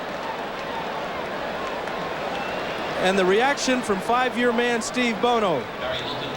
How about that? Nice to have people like Jerry Rice on your team. Mike Cofer for the point after, and it's good. So the 49ers quickly bounce back and lead it 14-7. Spectacular catch by Jerry Rice.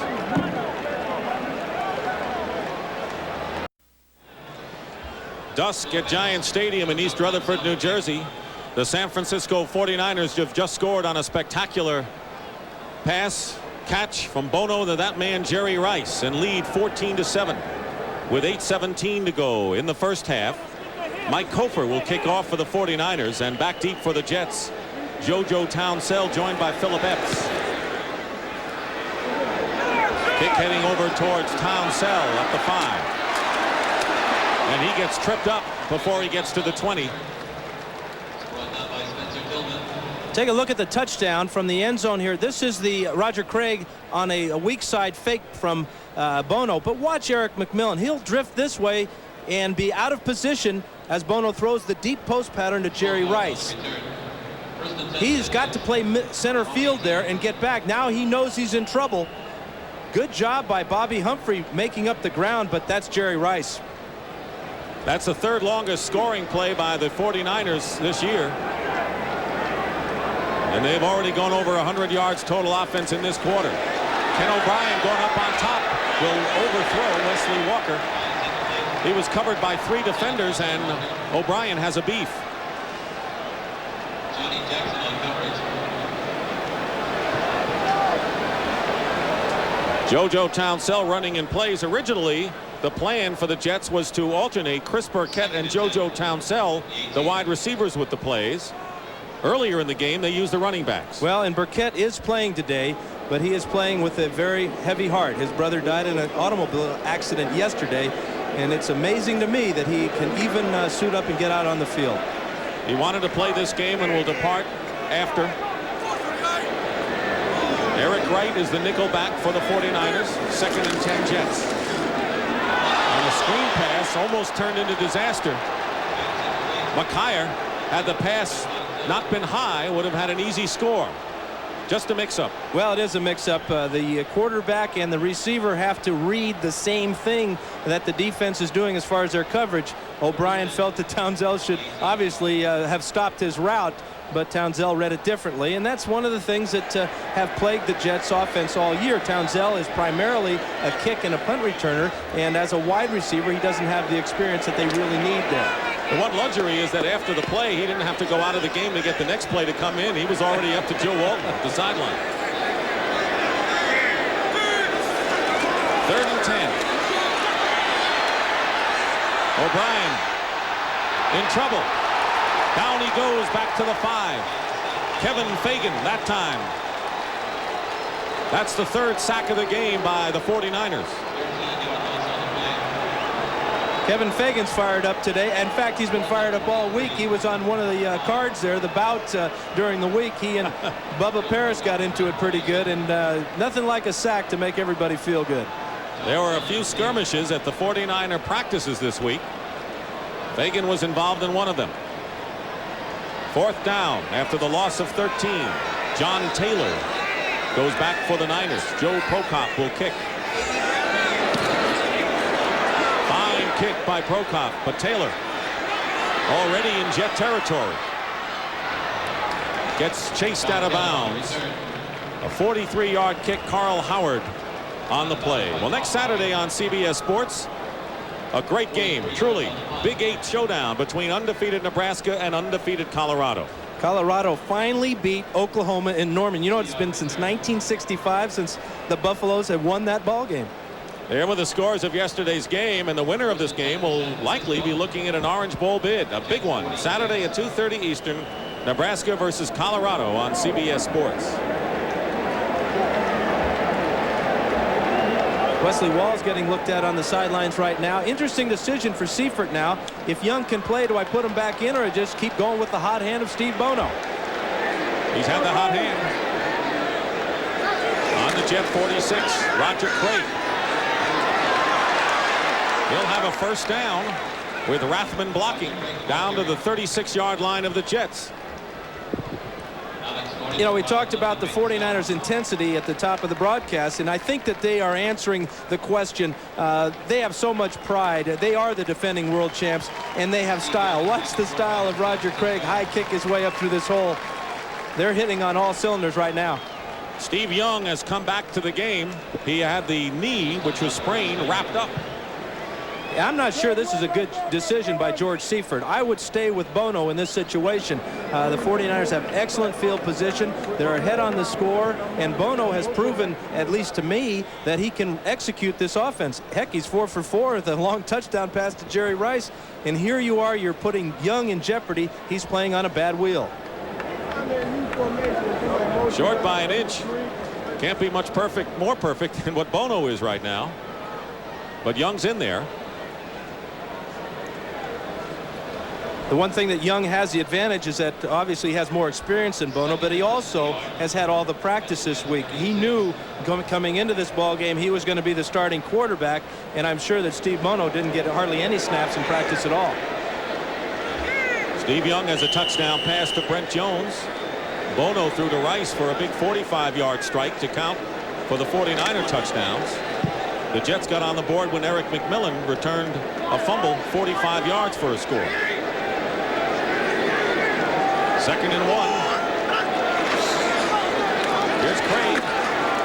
And he'll have the 1st down as he's crunched hard just inside the 35 by Scott Mercereau and Paul Fraze. Defensive backfield for the 49ers, checking out what the coach wants them to do the next time out. But the 49er offense is just, that offensive line has really set a nice tempo so far today. They're controlling the line of scrimmage. The quarterbacks have had all time to throw, and the running backs are getting up through the holes. One thing they wanted to start was getting some momentum going on the running game, and they have. 1st down on the Jet 34. Young. Not as nimble. Runs anyway. Penalty marker down, and Young finally goes out of bounds at the 26-yard line.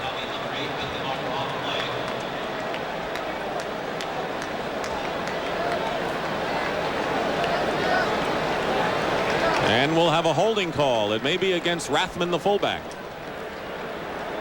Illegal block, number 44, 10 yards, first down. Illegal block.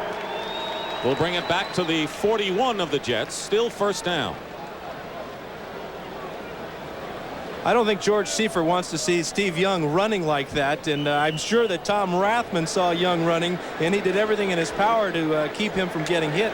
In fact, he illegally held Alex Gordon on the play. Mike Wilson has replaced John Taylor at wide receiver.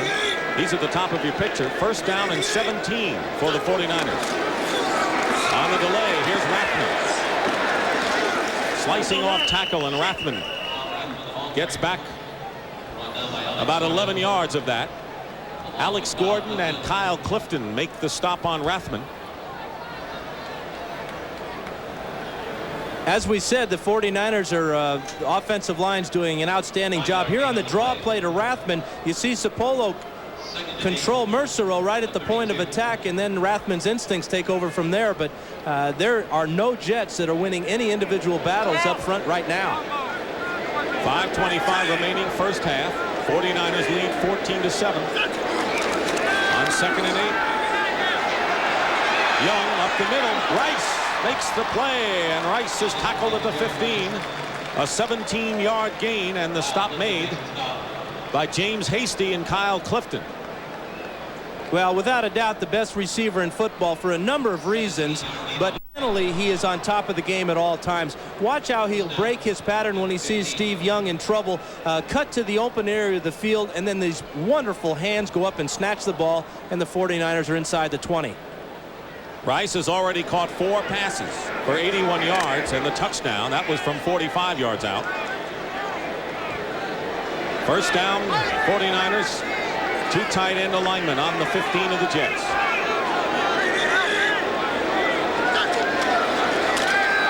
Young with some pressure, and he'll be sacked back to the 20. The first sack of the game by the Jets. Marty Lyons and Paul Fraze. They haven't had many this year, Dan. Well, Steve Young really gets twisted at the end of this play, but here's a little game up front between Fraze and Mercereau. Young starts to take off, and the pocket just collapses around. Now, this is where it's dangerous, and this is how he got hurt to begin with, how he gets twisted around bodies there, and I'm not sure that he can take many more of those. Only the 11th sack of the season by the New York Jets. Second down and 14. Back to the 19. They'll go to Roger Craig. Following a bunch of red shirts inside the 10-yard line. We'll bring up 3rd and short. Bobby Humphrey that time made the stop on Craig.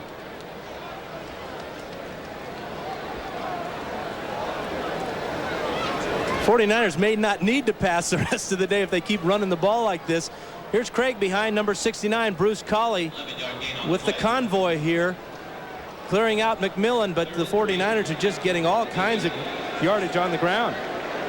A year ago, the 49ers were more run than pass. This time, they've gone the other way around, and they'd like to even it up. Well, they're on pace for a 500-yard day. Timeout called by the 49ers. It is their 2nd timeout of the first half, leaving them with 1.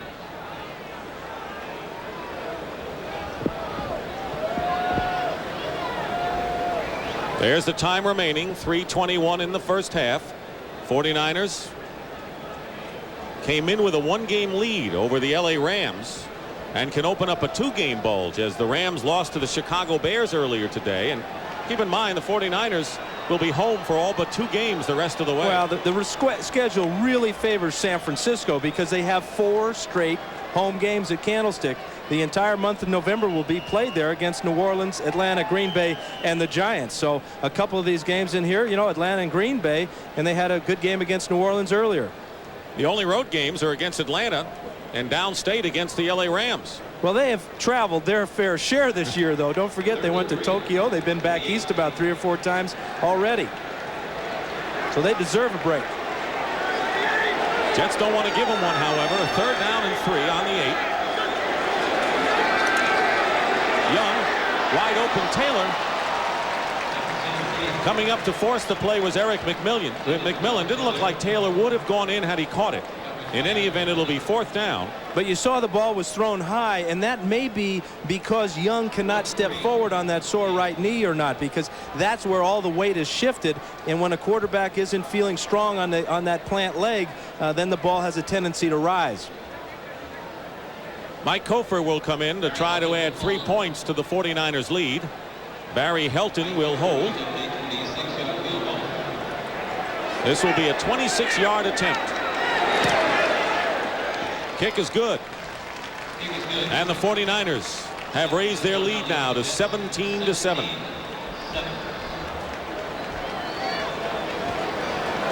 That's our score with 3:14 remaining in the first half. Earlier today, let's bring you up to date on the scores. We mentioned the Bears over the Rams. 3 losses in a row for L.A. Green Bay wins at overtime, and they hang in there in the NFC Central. Cincinnati 56, Tampa Bay 23. Tough day for Vinny Testaverde. Were there a few interceptions, do you think? I believe. That's 8 touchdowns. Cleveland over Houston. Pittsburgh over Kansas City. The Steelers at 500.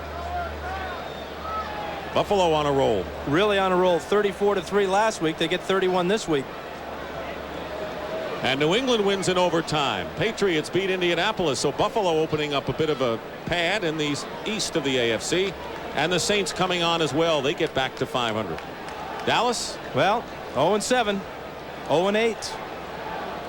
In games underway, the Eagles lead Denver. The Raiders ahead of the Washington Redskins. With Steve Berline, the quarterback, in Seattle 3. Your old team, nothing. Chargers are starting a rookie quarterback today, Billy Joe Tolliver, in place of a beat-up and battered Jim McMahon. JoJo Townsend is on the right. Philip Epps on the left. Kofer getting set to kick off for the Niners. Townsend inside the 5. Gets ahead of steam. And runs into a brick wall at the 34-yard line. Mike Kofer, the kicker, is the brick wall that time after a return of 32 yards. Well, we've got to get a copy of your description of this play and give it to Michael Kofer. I'm sure he's never been called a brick wall before. Never will again. He does an outstanding job of stopping Townsend's momentum, and then watch him pile drive him back onto the turf. Almost all by himself. Nice job for a kicker. Woo. He'll get a pat on the back or two. Following the good return, the Jets start from their own 35. Johnny Hector. Penalty marker down, and Hector picks up 4 yards on the play. Michael Walter in on the stop for the 49ers. It'll be against the Jets. Holding, number 68, 10 yards, first down. Reggie McElroy, the right tackle, nullifies that gain. Kind of like a downward spiral for the Jets so far today. They started out well, but here in the second quarter have gone backwards. Minus 10 yardage in San Francisco. You're right. Well on their way to a 500 total yardage effort. Now it's 1st and 20 from the 25 of the Jets. Raymond McNeil in the lineup. Here comes the blitz. Haley jars the ball loose. And the Jets will keep possession as Jeff Criswell makes the recovery at the 6-yard line. And now the Boo Birds make their presence felt again. Second fumble for Ken O'Brien. And this one, although the Jets recovered, really puts them in a hole as we come to the 2-minute warning. That was a loss of 17 yards. It could have been worse had the 49ers recovered. And now the 2-minute warning will give the fans a chance to exercise their rights some more.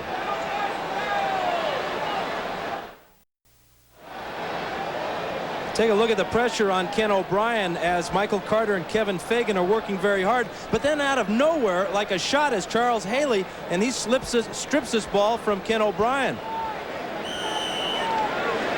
Second sack of the day for Charles Haley. And 4 for the 49ers.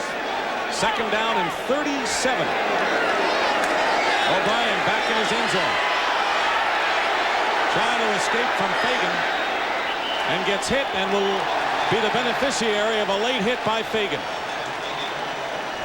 An obvious call as he was definitely heading out of bounds.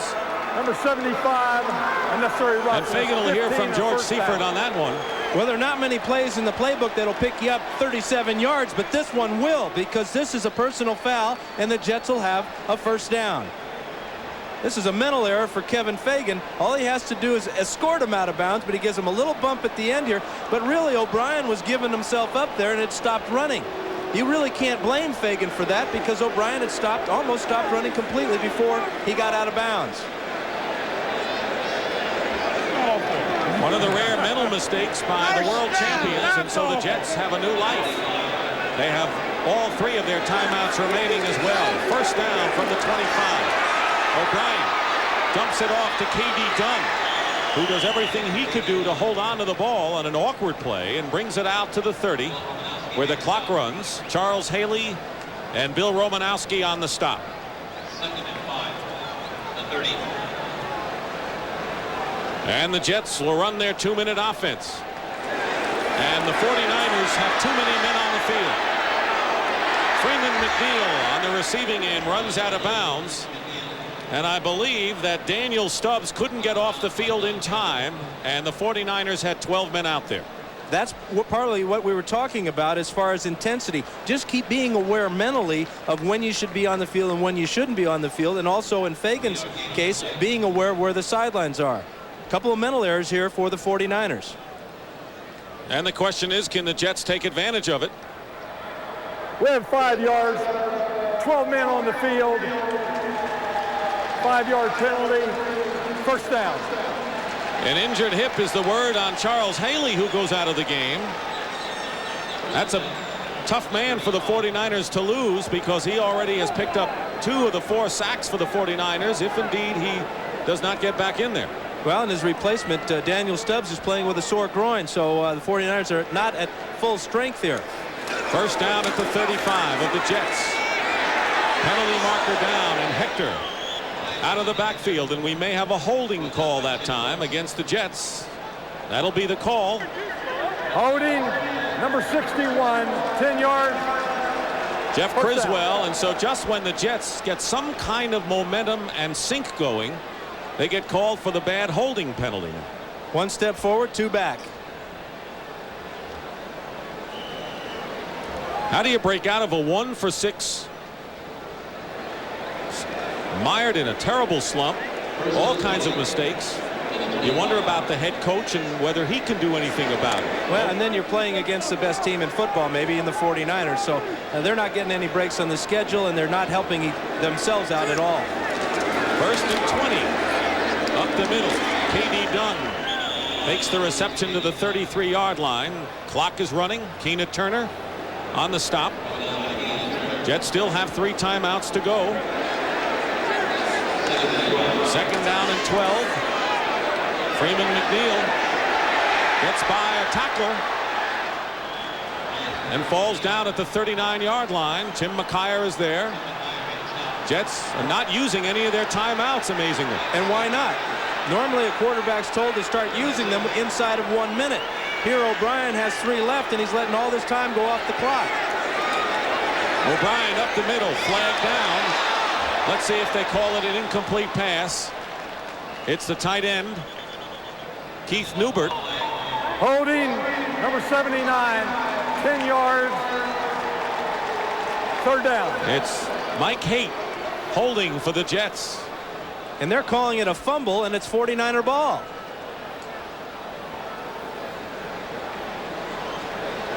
The 49ers offense is starting to come onto the field. The defense walking off. We have holding, number 79. We have a fumble, first down. So the 49ers, Bill Romanowski recovers the fumble. Real bad job of the officials on the field in making that call there. They were very hesitant. In fact, they didn't make a call until after the holding call penalty was called, and now they give the ball to the 49ers. This is a disputed play here.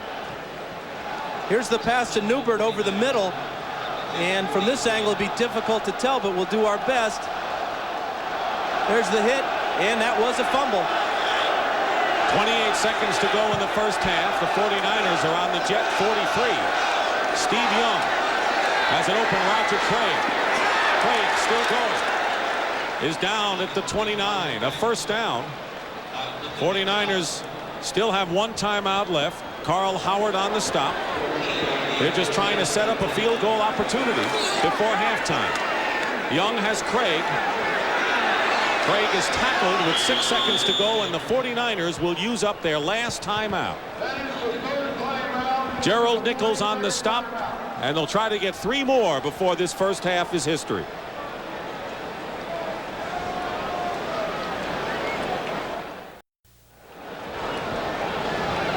So instead of the Jets trying to get something going before halftime, the 49ers have a field goal shot here with 5 seconds to go. The Jets, were you surprised they didn't use any of their timeouts? Well, very surprised, but as it turns out, it's probably a good thing because the 49ers might have time to go in for 6 instead of 3. A 41-yard attempt by Mike Kofer.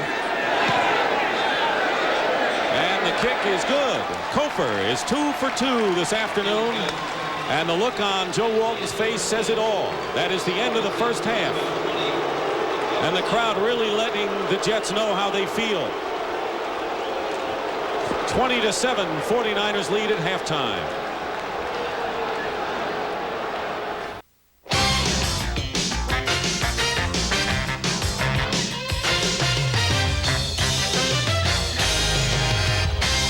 Well, the Chicago Bears go to 5-3, and Irv, I think they've discovered a new quarterback for the rest of the season. Well, yeah, in the second quarter, Jim Harbaugh came in and looked terrific.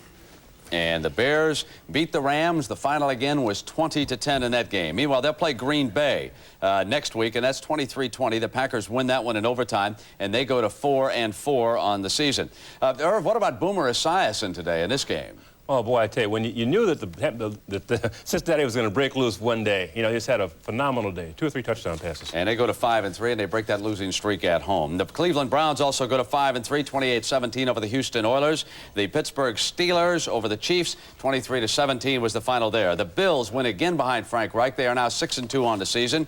And for the Patriots and the Colts, they go into overtime, and the Patriots win it 23-20. The Saints, they go to 4-4. Tough 500 team because of their defense. 20-13 was the final in that game. And the Cardinals make the Cowboys record now 0-8. Dallas heads into Washington next Sunday night. 19-10 Phoenix with the win in that one. Now these are the games underway, and we'll take a look at some of the highlights here. Philadelphia over the Denver Broncos 14-7. Irv? Right there, Randall Cunningham goes to the fade pattern here and hits his receiver in the corner for an opening touchdown in the first quarter. Chris Carter making a nice catch for him. John Elway, that's one of the things, Irv, that he can really do is take off for the run, and he hauls it in 10 yards. Well, that gives him an added dimension. The pass coverage is there, and he just takes off, and he's got a great runner. Added dimension. You can use that all the time. Added dimension, running sure. quarterbacks. Washington and the Los Angeles Raiders, 17-7. The Raiders are beating the Redskins right now in the second quarter. And here is Steve Berline's pass to Fernandez, 8-yard touchdown, and then the kickoff. But Joe Howard does a pretty good job for the Redskins here. He latches on this one at the 1-yard line and rambles 99 yards for the Redskins. This youngster out of Notre Dame has great speed. You can see that. And with this play, it looked as though Washington was going to come back and take charge of this football game, Brent. All right, but the Raiders are dominating right now. One other score to report from the AFC right now, and it's a field goal football game. It's a 3-0 count. Seattle is over San Diego. And we will continue right after these messages from your local stations.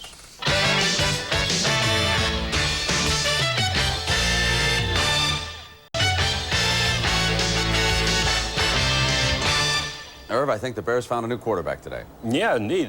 Jim Harbaugh came in the second half of the second quarter, Brent, and looked awfully good. Watch this catch by Wendell Davis here. He takes it away from Irvin, and that set up this touchdown run by Harbaugh himself. And afterwards, well, this is what Mike Ditka had to say.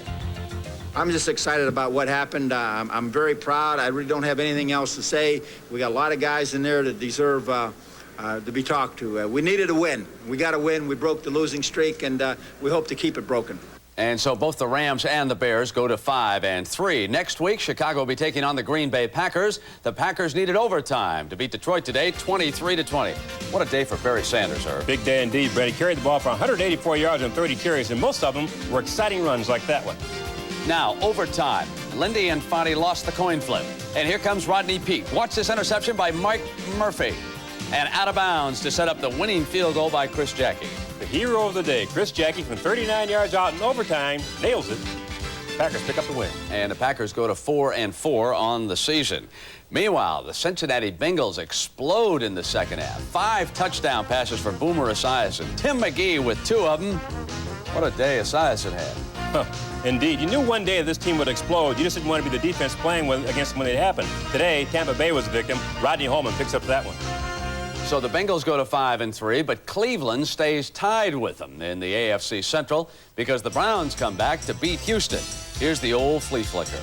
Back to Kosar. Webster Slaughter, did that fool the defense all alone for the touchdown? And Slaughter with another big-time day. And the Oilers fall to 4-4. The Steelers also go to 4-4 with this win over the Kansas City Chiefs. And this was a tough struggle for Bubby Brister. But watch Louis Lips here. A picture-perfect catch, great concentration, Lips making the grab, 64 yards for the touchdown. And the Chiefs fall to 3-5 in the AFC West with that loss today. The Bills to 6-2, 31-17. And that's what you need to sack Marino. But Jeff Wright said, I don't need help from anybody. I'm going to get him. And there it is, the first time in 20 games and 759 passing attempts. Hey, Frank Reich's doing a good job, Herb. So Jim Kelly who? Frank Reich substituting for Kelly comes in, hits Beebe for a 63-yard touchdown, and he is hot, this young quarterback Reich. All right, and the Bills stay in first in the AFC East. Meanwhile, the New England Patriots, and they always play the Indianapolis Colts tough up at Foxborough, but today they went into Indianapolis, and in overtime, 51-yard field goal by Greg Davis did it. And Steve Grogan was 28 for 46 and 1 touchdown on the afternoon, and the Patriots win it 23-20. The Saints go to 4-4. Keep an eye on this team. They may come back, and also keep an eye on Deion Sanders of the Falcons. Here's the old hippity-hop return, and here he comes, Herb. Boy, coming indeed. He scampers 71 yards on this play, Brent, but you know, this guy is nothing but action in motion. What an exciting play. He had the Falcon fans dancing, but Deion, I got to remind you, he who dances last sometimes dances best. Dalton Hilliard for the touchdown, and you know who's going to do the boogie. Ooh, Benson loving it down there, isn't he? All right, Phoenix and Dallas, and yes, the Cowboys stay winless on the season. They lose again. 19-10 is the final. The Cowboys now 0-8, and the Cardinals at 4-4. And right now, let's send you back to the stadium and the game you're watching on CBS.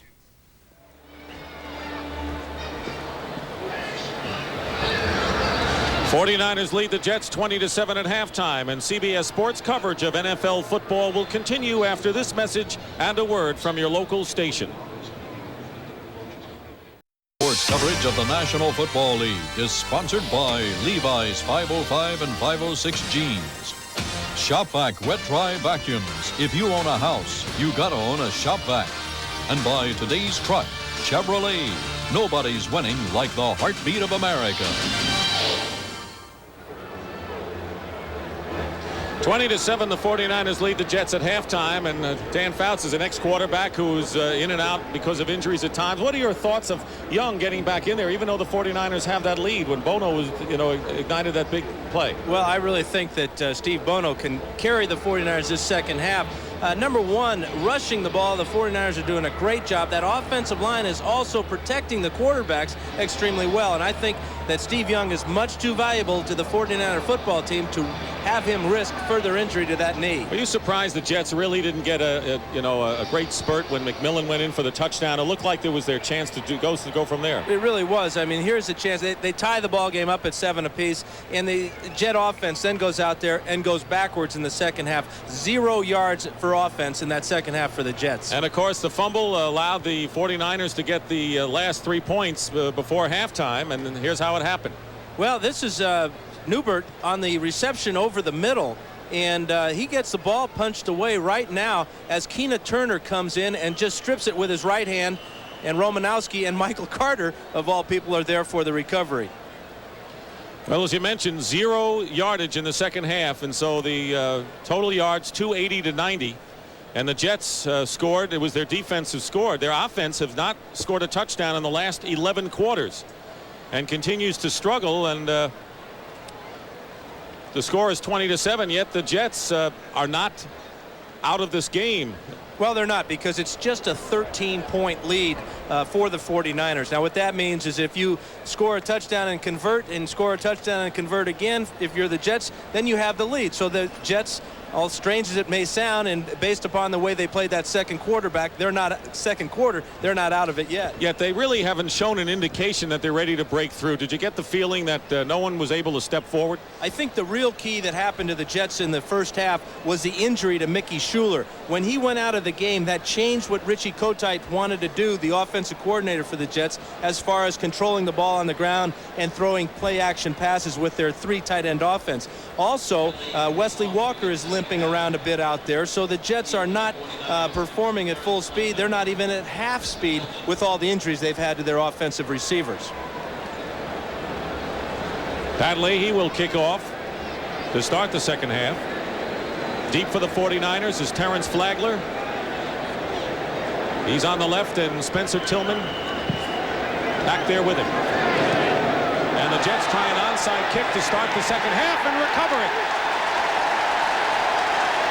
Kerry Glenn makes the recovery for the Jets. And they got to separate the players.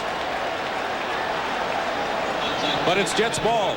No doubt, and a big play. And let's give Joe Walton some credit. He went in at halftime and he told his ball club, listen, we're going to try an onside kick here, and we're going to recover this ball, and we'll be on our way. Perfect onside kick from Pat Leahy to Kerry Glenn.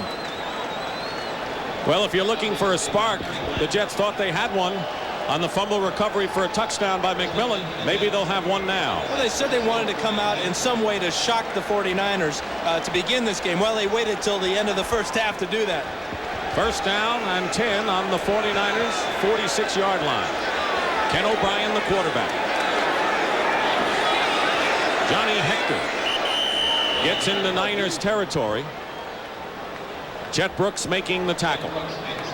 Very important for the Jets to capitalize on that onside kick, because the momentum right now is in their favor. They have stunned the 49ers with that play to open the second half. Wide receivers bringing in the plays. JoJo Townsell just brought that one in. In the backfield, it's Hector and Roger Vick. Second down and 6. O'Brien's pass is caught. JoJo Townsell out of bounds, and should be enough for a first down. Don Griffin making the tackle. That's the deepest penetration for the Jets in this game. Jim Sweeney is moved to left guard. Adam Schreiber is taken over at center for the Jets. Injuries continue to mount up for New York. And in fact, Dave Cadigan is in the lineup as well. We'll check the entire offensive line.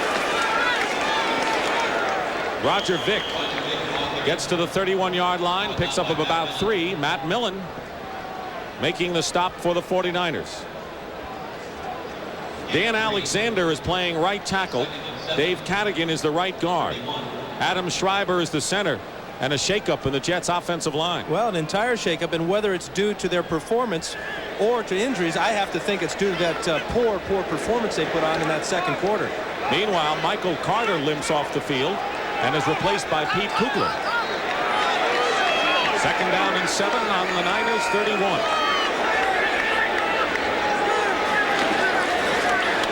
O'Brien's pass.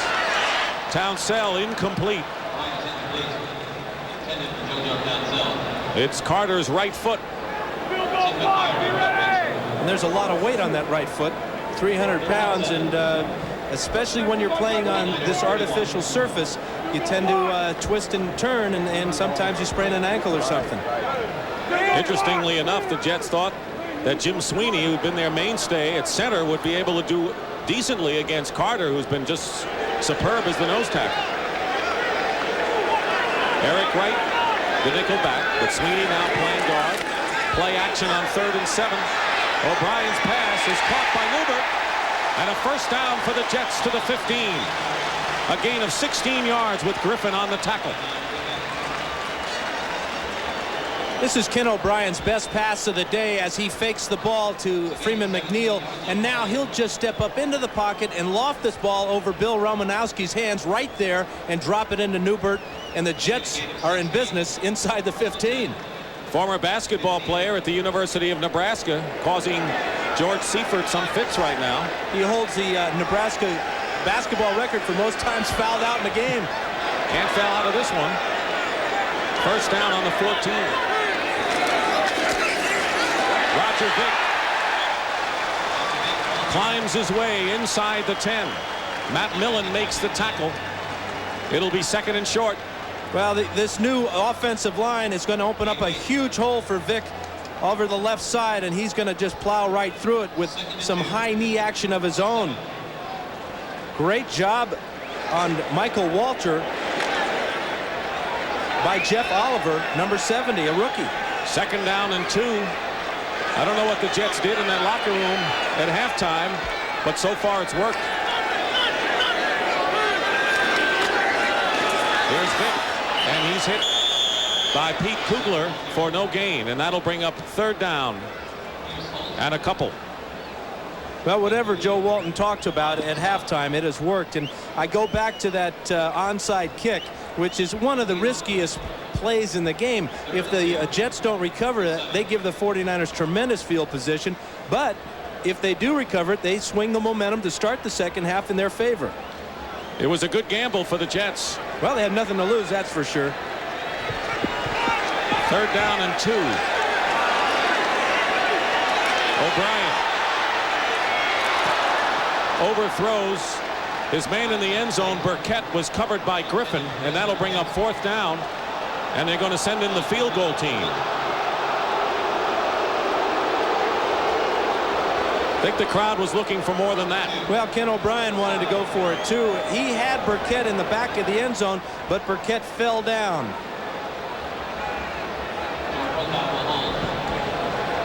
Walton talking to Wesley Walker about his pass route, wanting him to get open in the deep corner. That's where O'Brien wanted to go to begin with. 24-yard attempt by Pat Leahy. Prokop holding. And the kick is good. The crowd bittersweet over that one. They wanted the Jets to go for the score, but they'll take 3 and trail 20-10. 49ers lead the Jets 20-10. 11:21 remaining in the third quarter. Pat Leahy will kick off for the Jets. Think he'll try it again? I think the 49ers are suspicious. I would be. They have some of their defensive backs up front. Well, they've moved up their wedge up almost to the 40-yard line, where normally it's back to the 20. Terrence Flagler is deep. And Leahy kicks it deep. Flagler will run it out of his end zone. And gets hit, fumbles, and will wait for the sign. And apparently, the 49ers recovered. Nichols. Gerald Nichols with a crunching hit. Tom Rathman recovered. Well, the 49ers really dodged a bullet there with the recovery by Rathman, because that would have set the Jets up inside the 20, and momentum is definitely their favor. Big hit from Gerald Nichols. Meanwhile, Michael Carter has a sprained right foot. It's doubtful that he'll return. There's the foot. First down on the 18. Craig, penalty marker down. And Craig picks up about 3 yards. Scott Mercereau on the stop, and that penalty will go against the 49ers. Illegal motion, number 74. 5-yard penalty, first down. 49ers lead it 20-10. Steve Wallace, who's playing left tackle. Bubba Parris started the game. Steve Young started, went out with a sprained knee. Steve Bono threw a 45-yard touchdown pass to Jerry Rice. Young came back into the game. They've taken advantage of a turnover and 4 sacks. But the Jets are in this one, down 20-10.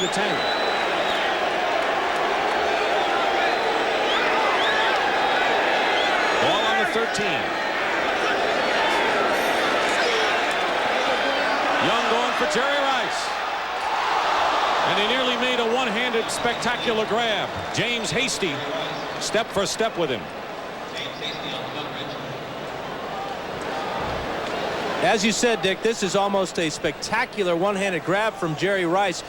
Wonderful coverage by James Hasty, and Rice just can't pull it in. And that's news when he doesn't make that grab. That's Young's numbers. The touchdown pass was to Brent Jones in the first quarter. 2nd down and 15.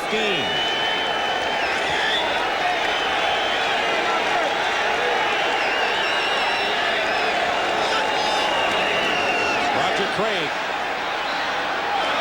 goes outside, and Craig will be about 5 yards or so short of first down territory. Tackle is by Dennis Byrd. You're seeing the leadership qualities of Roger Craig and that offensive line right now. 49ers have one of the most mobile offensive lines. Good athletes. They're not the biggest guys, but what they are is they move around well. They're getting out in front of Craig on those sweeps and really giving him some fine convoy action there. Extra wide receivers come in for the 49ers. They'll have 4 on 3rd and 6. Flagler is the lone back. Pressure on Young. Lageman is chasing him. And Young's going to have the first down. Pays for it, but appears to be all right. Kyle Clifton and Kerry Glenn combined. But it's a first down for the 49ers. If this doesn't tell you about Steve Young as a football player and a competitor, nothing else will. He's operating on a very sore and stiff right knee, and this guy is every bit the equal of Randall Cunningham as a running quarterback in this league. Look at the guts going for that first down. That was a 9-yard gain. When we asked him what it was like to suit up and not play each week prior to his chance, he said, I just said to myself, I'm going to play. I believed I was going to play. Here's Craig on first down. Got by one defender. Finally, James Hasty brings him down at the 36. Gain of 5.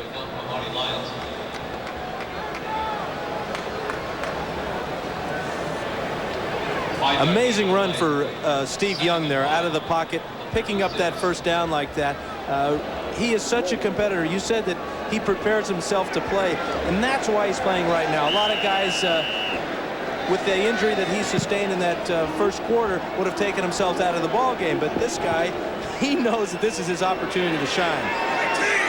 And he has. 2nd down and 5 at the 36. Here's Craig again. And he's crunched at the 40-yard line. He'll be short of a first down by about a yard. Bobby Humphrey and Alex Gordon on the stop. So it'll be 3rd and about 1. Tom Rathman is having an outstanding day leading the way for Roger Craig. Here he kicks out on Alex Gordon, and that gives Craig just what he needs, just a little seam to get headed upfield, and that's where Roger Craig is most dangerous, when he's got his shoulders square to the line of scrimmage and he can cut right or left. There's the defensive secondary of the 49ers. It's been a beleaguered bunch with injuries. Tim McKyer reinstated after going AWOL a couple of times, but Ronnie Lott did not suit up today with an ankle hurt. 3rd and 1, 2 tight ends, and Rathman dives. It's going to be close. Rathman was hit at the line and got close to first down yardage on his own.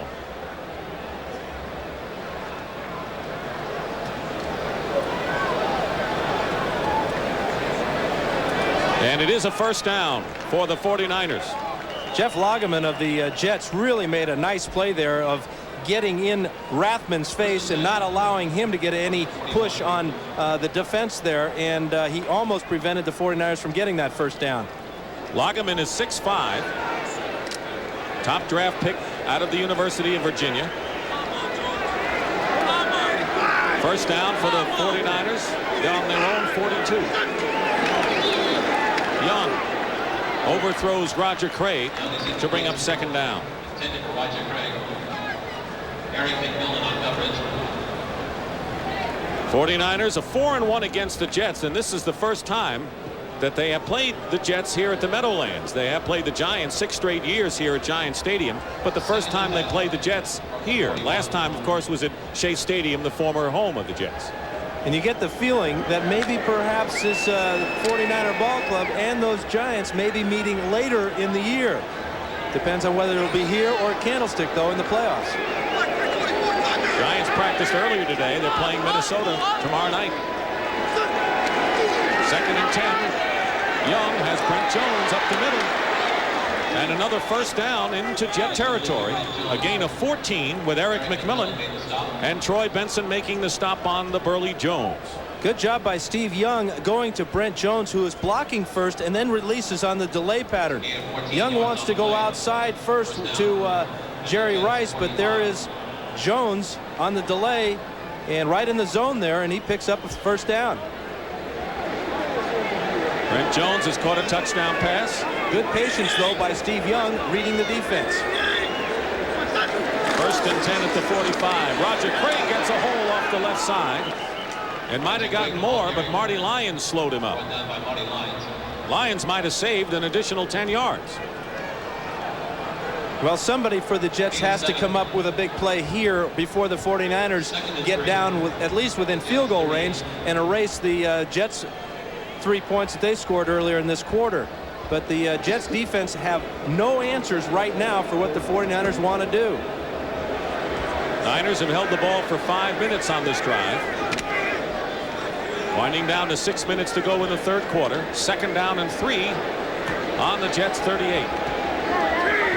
Rice at the bottom of your screen. Play fake. And they go to Rice. He's got it.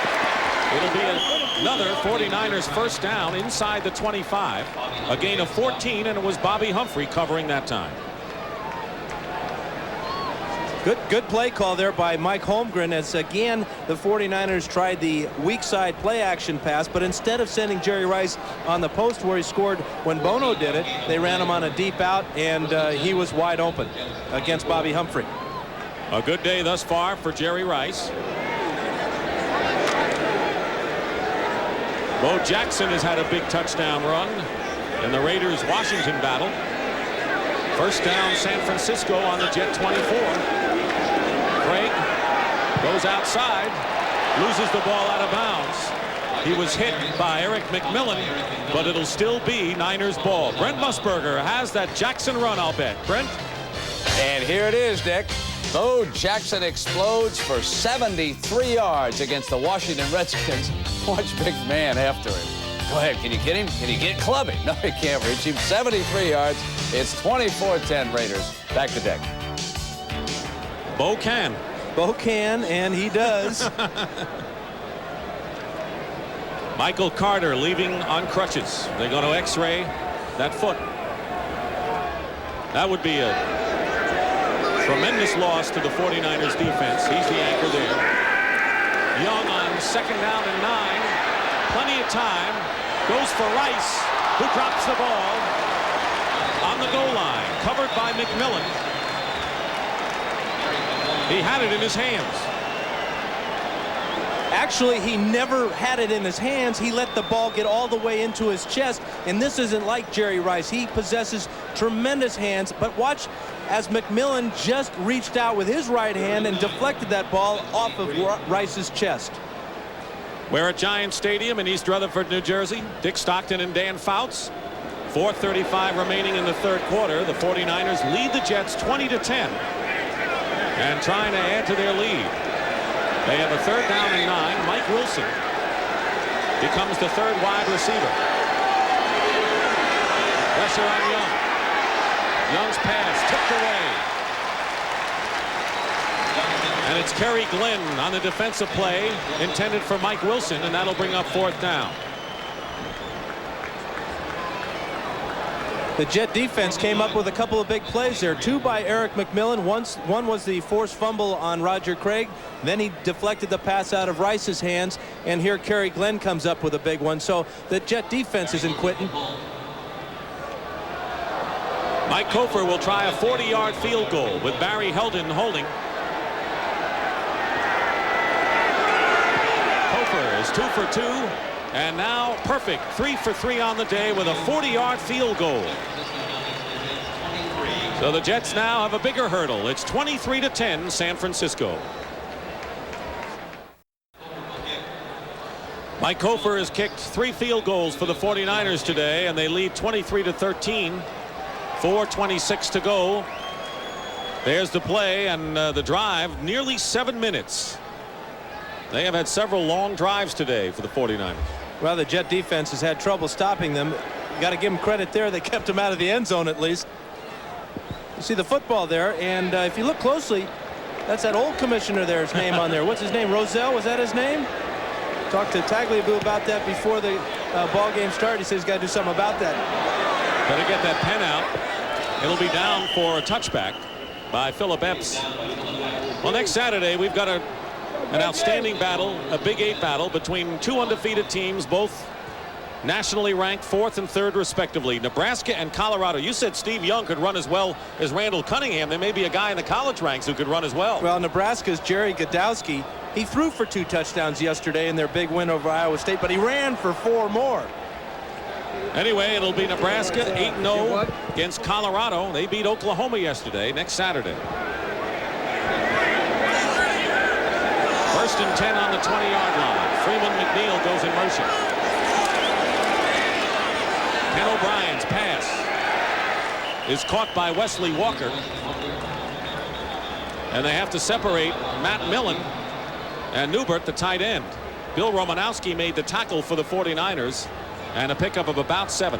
Well, and you talked about the skirmishes that the 49ers had in practice on Thursday, and you know that this man here, Matt Millen, had to be in the middle of one of them, and he was with Bruce Colley. And he said that the guy that impressed him more than anybody in the skirmishes and the fights there was his buddy Michael Carter, who came in and cleaned up on Colley for him. Carter, meanwhile, nursing the bad foot. Johnny Hector is shy of a first down, gets to the 29. Charles Haley, who was shaken up earlier, back in the lineup, made the stop. 49ers are a little thin at defensive line with Carter's injury. Larry Roberts is playing with a bad knee, and we may see Putzier. 49ers have always used everybody of their defensive line. They carry a lot and use many. 3rd down and 1 on the 29.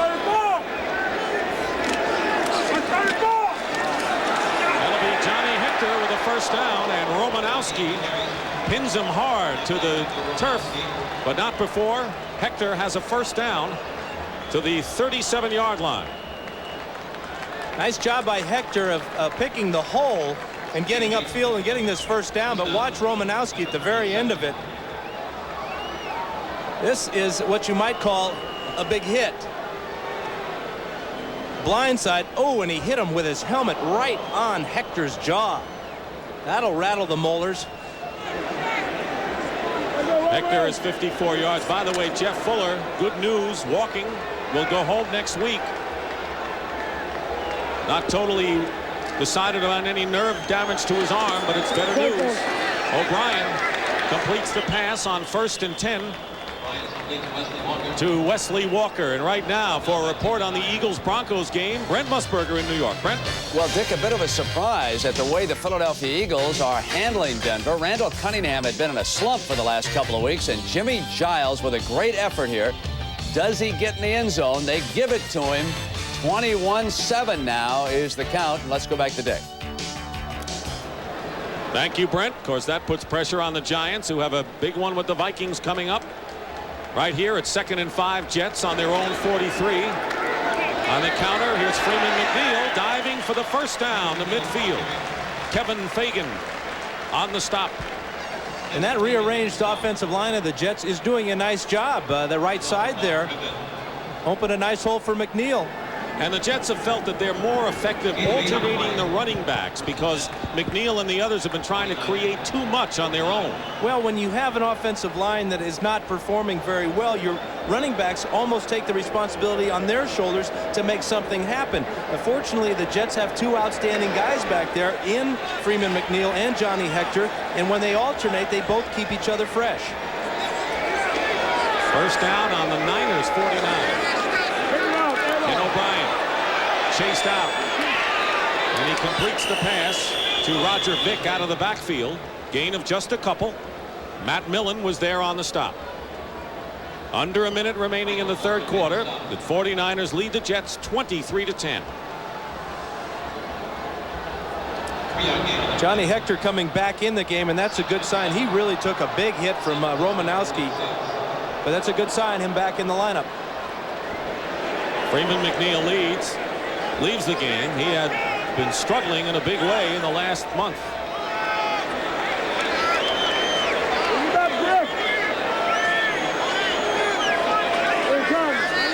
Swing pass. Hector falls down. And then is brought down. It'll be 3rd down and 7. No gain. Charles Haley that time. That'll be the last play of the third quarter. Johnny Hector's been a hard worker today for the Jets. And that is the end of the third quarter here at Giant Stadium. The 49ers lead the Jets 23-10.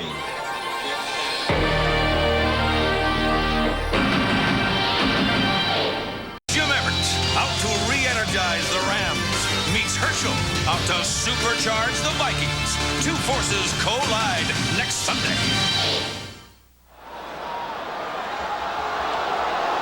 Wesley Walls shows the signs of battle as we start the fourth quarter here at Giant Stadium. 49ers lead the Jets 23-10. 3rd down and 7 out of the shotgun. Haley comes in almost unmolested. In fact, he was unmolested with help from Larry Roberts. Pierce Holt also in on there. In any event, it'll be the 5th sack of the game for the 49ers. And they'll punt. Well, Haley's outside here. He's working against Dan Alexander, who's normally a guard. He's playing tackle here, and he's not used to this type of speed as Haley just blows by him, and O'Brien doesn't have a chance. It was Holt and Haley. Haley has 2.5 sacks today, and Joe Prokop will kick. John Taylor is deep for the 49ers. High kick and a fair catch called for by Taylor. At the 19-yard line. 39-yard kick by Joe Prokop. Haley's been a busy man defensively today.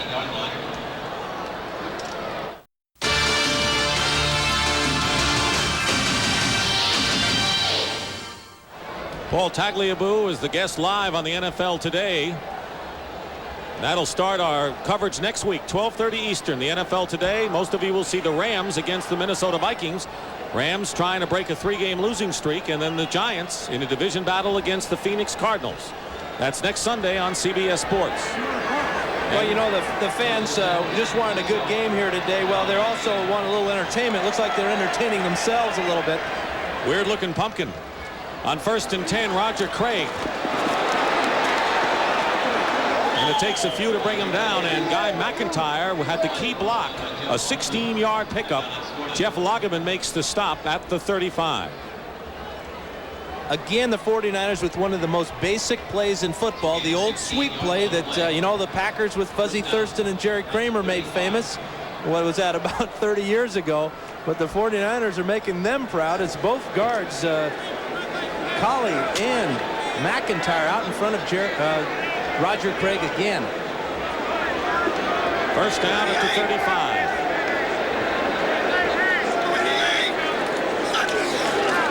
Craig again. McIntyre blocking. Not this time.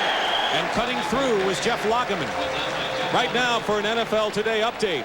Let's check in with Brent Musburger again. Brent? Dick, we've got a good one brewing out in Denver. Still in the third quarter. Watch this catch by Vance Johnson from John Elway. Touchdown Broncos, back to within 7. So let's keep an eye on this one, and we'll send you back to Dick. All right, Brent. Philadelphia, Denver in a Donnybrook. Meanwhile here, a loss of 6 yards that time on Craig. And it'll be 2nd and 16. John Booty, an extra back for the Jets. They have 5 out there.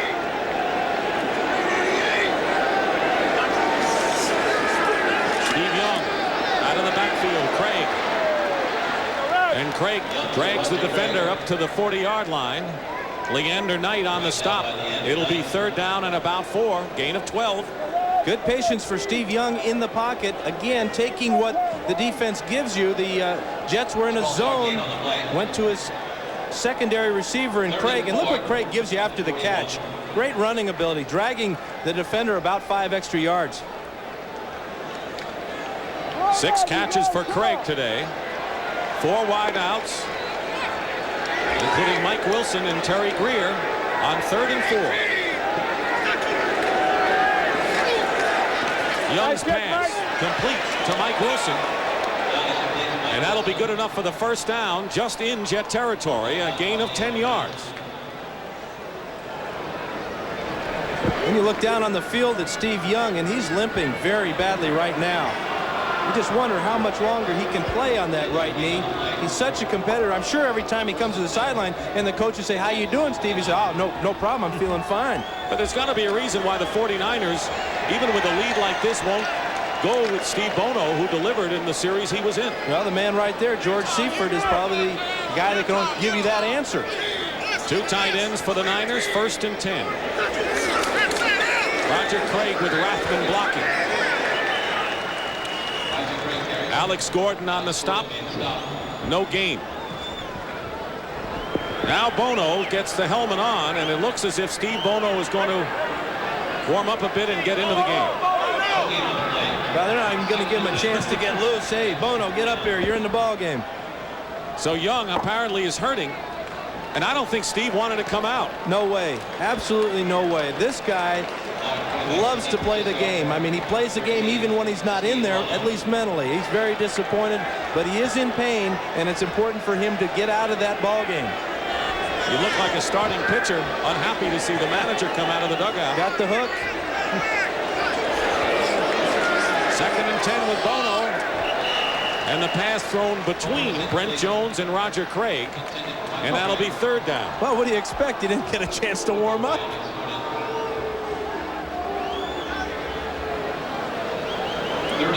That's his first incompletion. He was 4 for 4 in the time he was in there. And that big touchdown pass to Jerry Rice on the play action pass.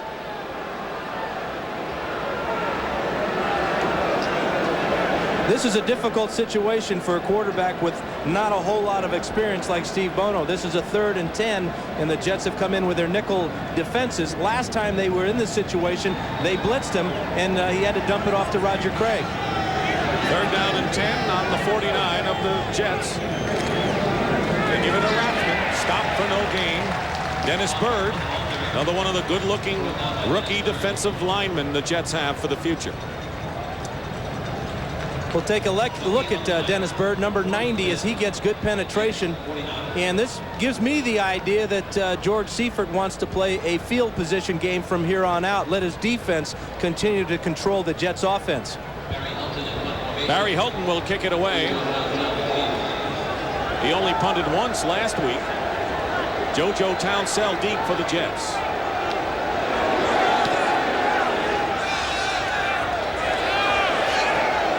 Townsell will let it roll into the end zone for a touchback. 49-yard kick, and the Jets will get the ball again, and we'll return to Giant Stadium after this word from your local station. This is CBS. Sports coverage of the National Football League is sponsored by Michelob Dry. Bold taste with no aftertaste. Mick Dry refreshes completely.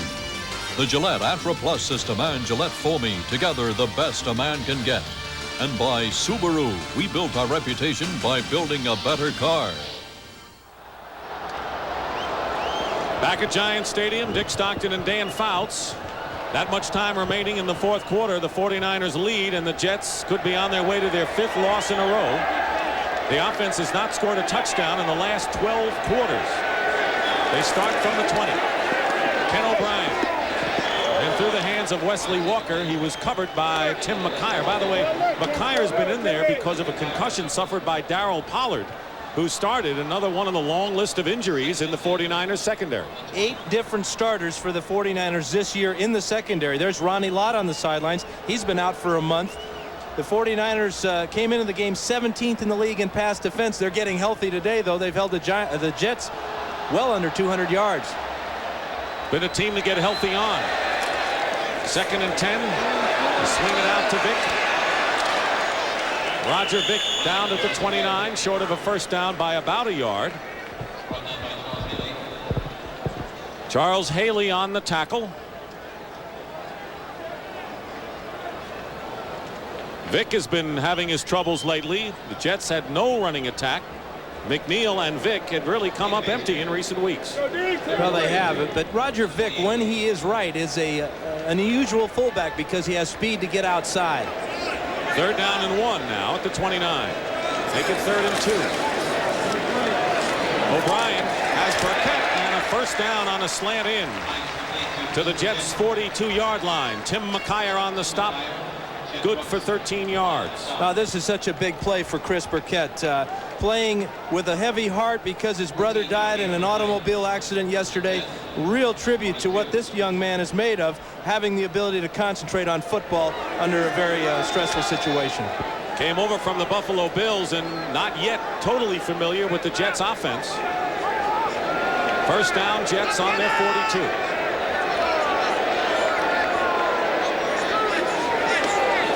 Play fake.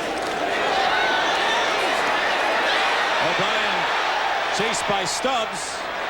Penalty marker down as Burkett was downfield and covered by Johnny Jackson.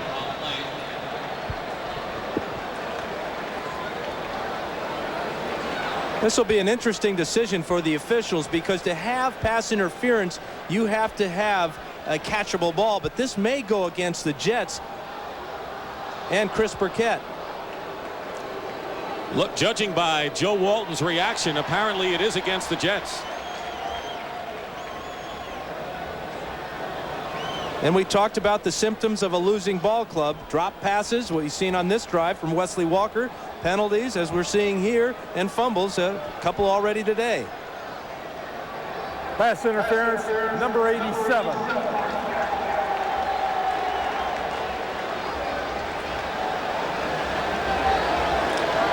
Joe Walton has taken the heat in a big way. The New York press and the fans have come down hard on him, and the Jet management has backed him, as you saw at halftime on the NFL Today. They're sticking with him, and his contract runs through 1991. Well, and taking the heat for his players is a real class thing that Joe Walton's doing. What that does is that focuses all the problems on him personally, and it doesn't allow for different fractions to happen in his ball club. Not a lot of finger pointing going on there. They're all being pointed at Joe Walton. First down and 20 on the 32 of the Jets. And Stubbs gets the sack. That'll be the 6th of the game. 6 sacks for the 49ers and a loss of 11. Well, the Jets came in allowing 26, which is 2nd in the league, and they're probably going to lead the league in allowing sacks after today. Number 6, as you said, Dick, and Ken O'Brien is just not having any time to throw, and again the Jets are marching backwards. 8:32 remaining in the 4th quarter. It'll be 2nd down and 31. Maybe they can get one of those penalty plays again. And a quick opener to Johnny Hector. And Hector rambles it out to the 35-yard line, and a gain of 14 yards. Jackson and Griffin in the secondary brought him down and ruffled his jersey a bit in the process. Now they got about half of it back with that draw play. Nice job by Johnny Hector getting up the field. But again, the Jets are in a tough passing situation. 3rd and about 15. Freeman McNeil returns to the lineup as Hector gets fixed up. 3rd down and 16.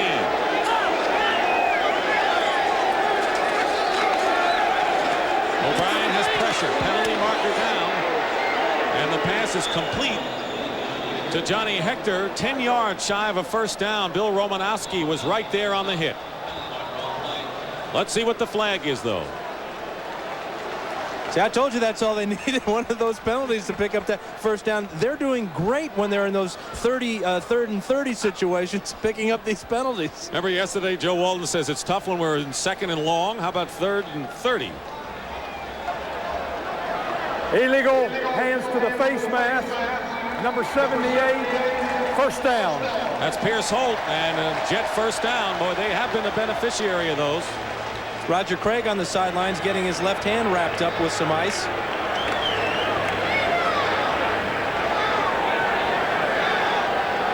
'49ers cannot afford to lose that man.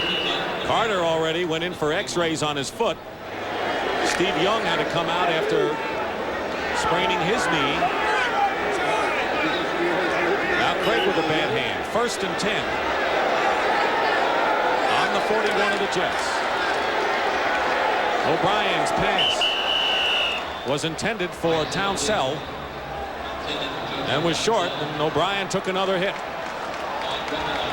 He's had a long afternoon, and in fact, it's already gone into evening. Taking quite a beating in the pocket. But this is what he gets paid all that money for. Standing in there, and then it's Fagan and Haley. Two guys have been in there all day on him. But O'Brien has had a number of injuries. He broke his toe in preseason. He's got tendonitis in that throwing shoulder. 49ers aren't treating him well. He's an ex-49er fan when he was growing up. Freeman McNeil picks up just 3. Pierce Holt on the stop. 3rd and long.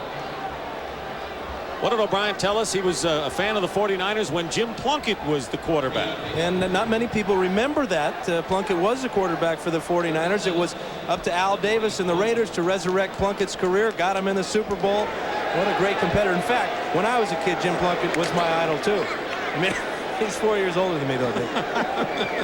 I thought your idol may be Dan Marino. 3rd down and 7. Let's go defense, shut him down, baby. Out of the shotgun. Here comes Haley. It's a field day for the 49ers defensive line. And 3.5 sacks for Charles Haley. 7 in the game for San Francisco and a loss of 9. Well, this offensive line was doing a good job as far as the run's concerned, but there's just no way that Dan Alexander, a 13-year veteran, can play tackle and keep up with Charles Haley. Here they are on the outside here. Haley again with that outstanding speed, and Alexander didn't even lay a glove on him. The crowd has seen enough. Some of them, many remain. It is 4th down, and Joe Prokop will kick. Fine kick by Prokop, sends Taylor back inside his 20. And he'll go out of bounds at the 26. 6:27 to go in the 49ers, and the Jet fans came prepared. This NFL game summary is sponsored by Levi's 505 jeans, the Zipper Fly jeans with a traditional Levi's fit. Not only has it been a field day for the 49ers defense with 7 sacks, 376 total yards. Roger Craig has 163 of them. 23-10, the 49ers lead the Jets. 6:27 to go, and you wonder what the Jets can do now, trailing 23-10, as you said, best, going backward every time they have a chance with the ball. Well, their offense, because of the injuries and because of the way they've been playing without a whole lot of emotion or leadership, has gone absolutely nowhere. They've got to be able to turn this around somewhere. They tried to the second half when they had that onside kick. That helped them for 3 points, but 3 points just won't get it. 49ers came in with only 13 sacks. They have 7 of them today. 1st and 10, Steve Young is back in, the quarterback, and Roger Pacheco turns. Flagler breaks a tackle and carries out to the 46. A big gain of 20. Well, you got to wonder about Steve Young's power of persuasion. He obviously got to George Seifert, said he was okay, and he wants to play some more. But whether that's a wise move with 6 minutes to go and a 13-point lead, I'm not sure.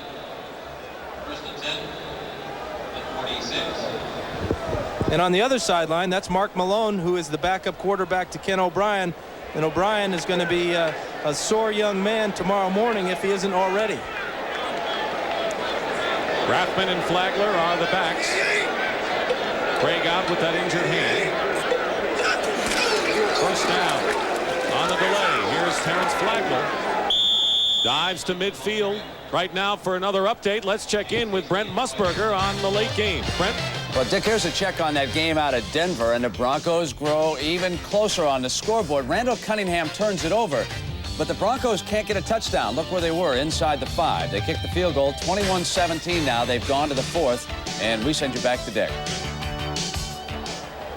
You know, and having played in Denver about 15 years, the Broncos are tough in that 4th quarter because of that altitude. The Eagles aren't used to playing in that rare air. That game tightening up, 21-17. Right here at 2nd and 6 for the 49ers, midfield. Steve Young to Flagler. Spins away from a tackler and gets close to first down yardage, short by about a yard. Flagler is another one of those guys that beginning of the year wanted to get more involved in the offense. That's one thing that Seifert wanted to do starting this season, was to take it easy on Roger Craig, not have him be the main guy every Sunday. And Flagler got a few chances. He's had outstanding preseasons the last couple of years, and now he's getting a great opportunity to show what he can do in the regular season. He's one of those players who has a lot of talent that has to sit on the sidelines and be an understudy. 3rd and 2. Steve Young. And the clock was running down, as you saw, and avoided a delay of game penalty. Timeout.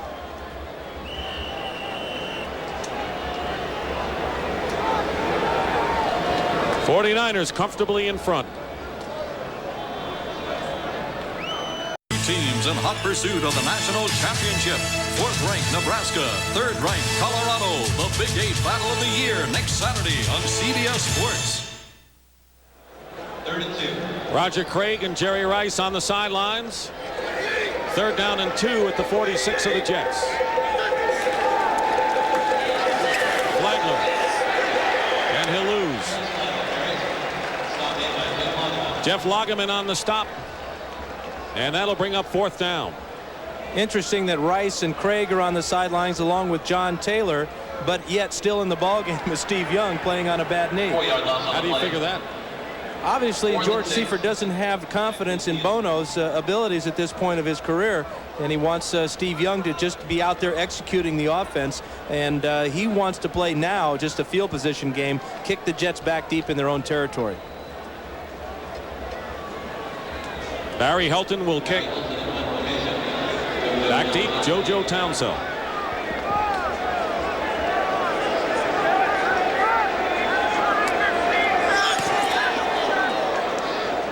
Fair catch call by Townsend, and he makes the play at about the 12-yard line. 3:47 remaining in the 4th quarter, and we'll bring you up to date. Sit back and take a look at the latest scores.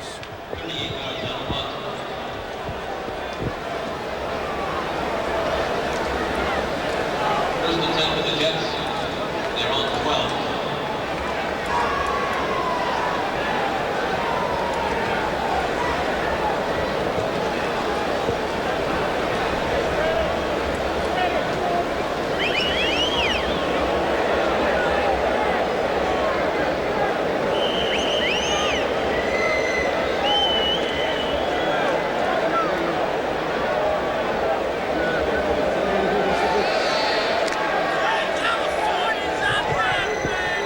Still in progress. We're watching the Eagles and the Broncos.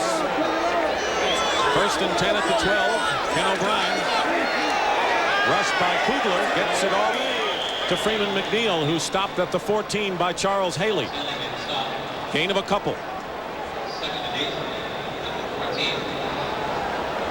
Jets need 2 touchdowns to pull this game out in that much time.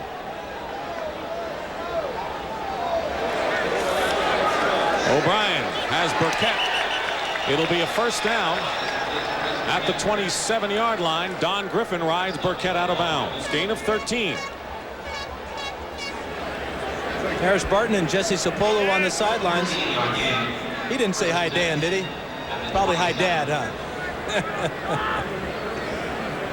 Looks like a young Rodney Dangerfield, doesn't he? His uncle was a former sports writer in the New York area, Barney Kremenko, who covered the New York baseball Giants for years. Native of Brooklyn. 1st down. Big hole for Johnny Hector. Hector brings it out to the 34-yard line. We'll check the attendance and the no-shows today. 62,805 is the attendance. O'Brien avoided the sack, but he had a man in Hector, and it'll be third down.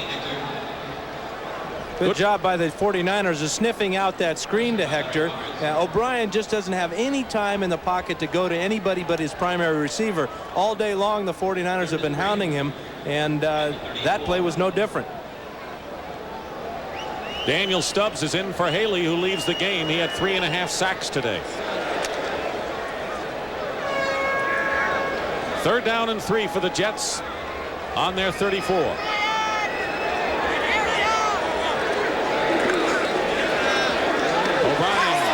tried to swing it out, but Stubbs got his hand on it. That'll bring up fourth down. Daniel Stubbs in his second year, and he was a high round pick.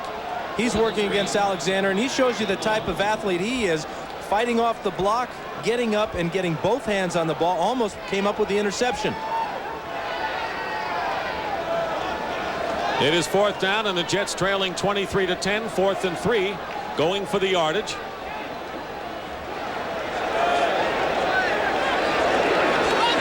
O'Brien's pass caught by Townsell, and that will be sufficient for the first down. McKyer, fine catch by JoJo.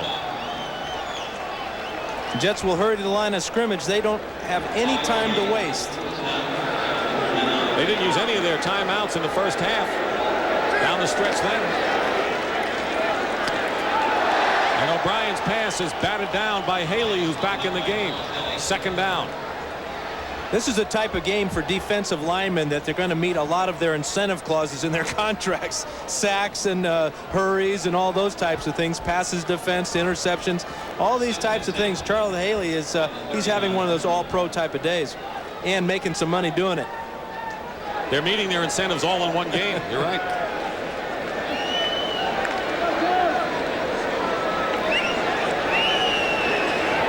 Second down and 10 on the 39. Counter, Freeman McNeil gets by Fagan and dives for the first down. Just a yard short of midfield. Eric Wright on the tackle. Well, the Jets can't afford many more running plays or short passes. They've got to hit a big one soon, or they're not going to have any chance of winning this game if they did to begin with. Kugler with good pressure on O'Brien. Got by Stubbs, and the pass is caught short of a first down by a yard. Keith Newbert on the reception, and the 2-minute warning is here with 1:57 showing on the clock. O'Brien avoided a sack and completed the pass, and will be back. Well, tonight on CBS begins with 60 Minutes. He's the kind of reporter who tells it like it is. In New York? No, in Moscow, and that's not easy. 60 Minutes tonight on CBS. Followed by Murder, She Wrote, and the CBS Sunday movie, The Lady Forgets.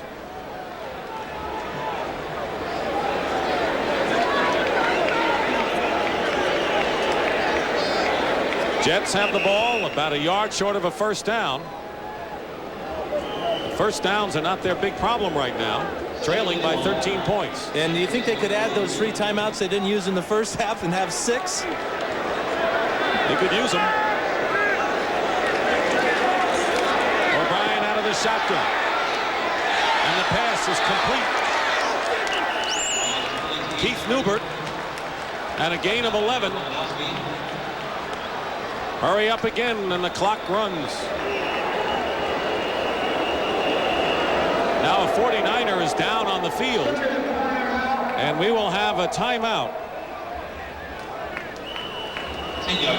An official's timeout call. Looked like Keena Turner on the turf. Some of the Hardy fans who don't want to be identified remain. Guy's even got shades on. Nice eyebrows. Keena Turner came off the field. He is shaken up. Jets have a first down on the Niners 32. 3 wide receivers. And I think the Jets are going to be called for illegal procedure. False start, number 53, 5 yards. Jim Sweeney. First down. Here's Keena Turner. What a tough day it is for the 49ers. Could be a bittersweet victory if they hold on. Well, with Turner getting hurt, we've seen Michael Carter go down. Charles Haley has been in and out of the lineup. Steve Young has been in and out of the lineup. Ronnie Lott still hasn't played in a month. Joe Montana's hurting. So, you know, they've got a lot of problems here with the 49ers as far as health is concerned. First down and 15.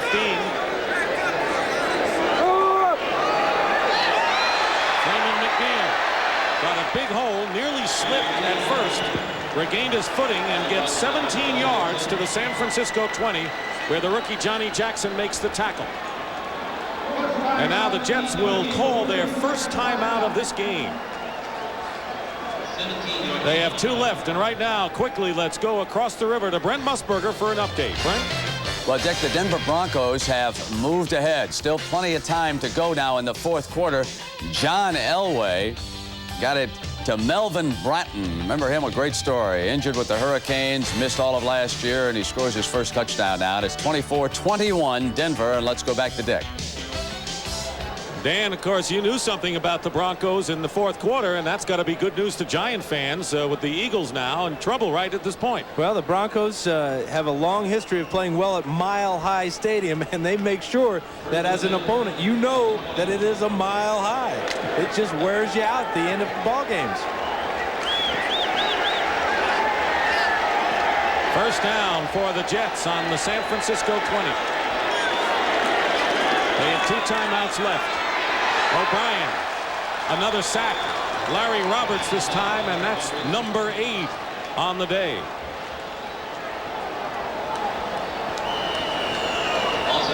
They lost 8 yards on that one. 2 sacks by Roberts.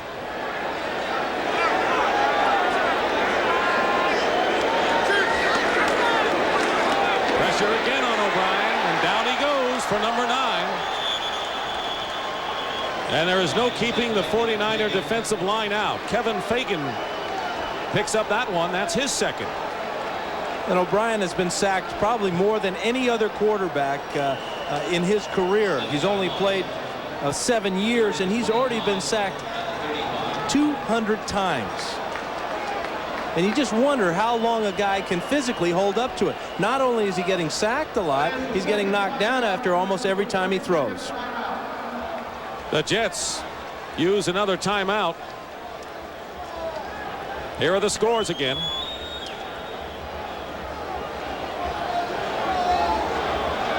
Cleveland and Cincinnati tied for first in the AFC Central.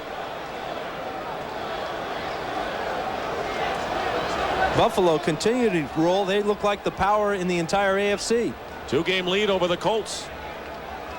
New Orleans figures to get back in the race in the NFC West.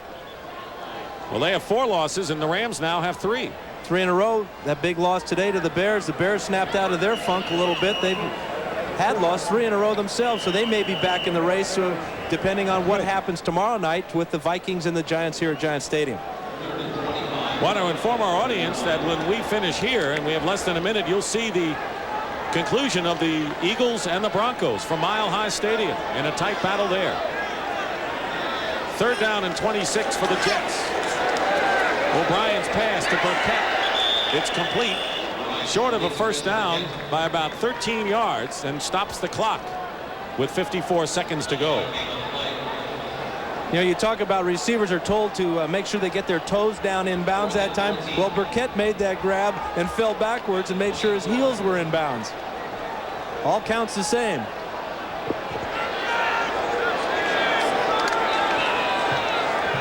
Dave Cadigan replaced by Jeff Oliver in the offensive line. 4th down and 14. O'Brien to Hector. And he's short. He almost made it. Chet Brooks tripped him up. Johnny Hector was about 5 yards shy of getting first down yardage, and the Jets will turn it over to the 49ers. 10-yard game on the play. 49ers will take over on down. And another tough ending for Joe Walton. And another game where his offense does not score a touchdown.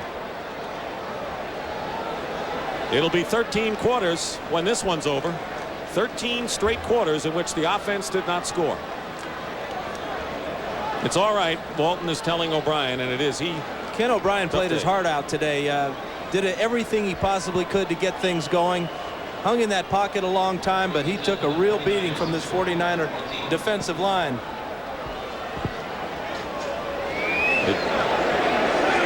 Just going to run out the clock. Even though the Jets have one timeout remaining, and they're going to use it.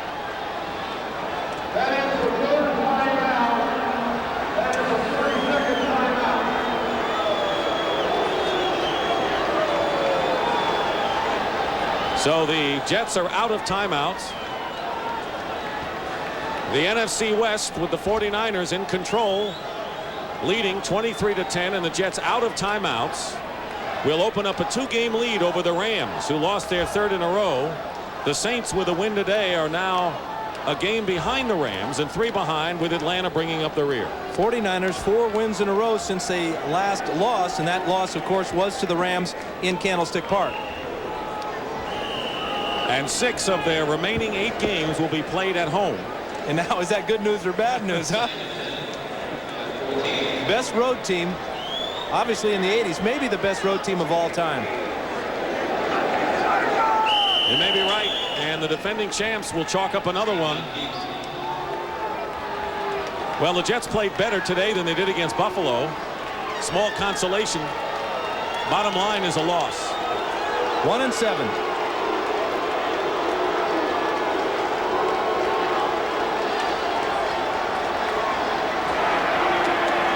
Well, for George Seifert, the question will be, how bad are the injuries his team suffered?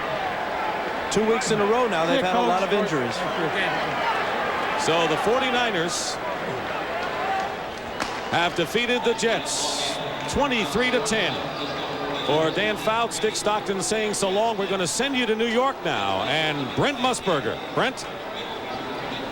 Dick, thank you very much. We are going to send everybody out now to see the conclusion of Denver and Philadelphia. But a reminder that tonight on 60 Minutes, he's the kind of reporter who tells it like it is. In New York, no, it's over in Moscow. And, of course, that is certainly not easy to do in that country. That is their feature story tonight. After that, Murder, She Wrote, and the CBS Sunday night movie, The Lady Forgets, right after our coverage of the Philadelphia Eagles and the Denver Broncos. 7.5 minutes to go in this game, so there is plenty of time. And just a short time ago, the Eagles got a big break, or what appeared to be a big break. They're obviously going to take a look at replay, so we're going to show you exactly what happens here.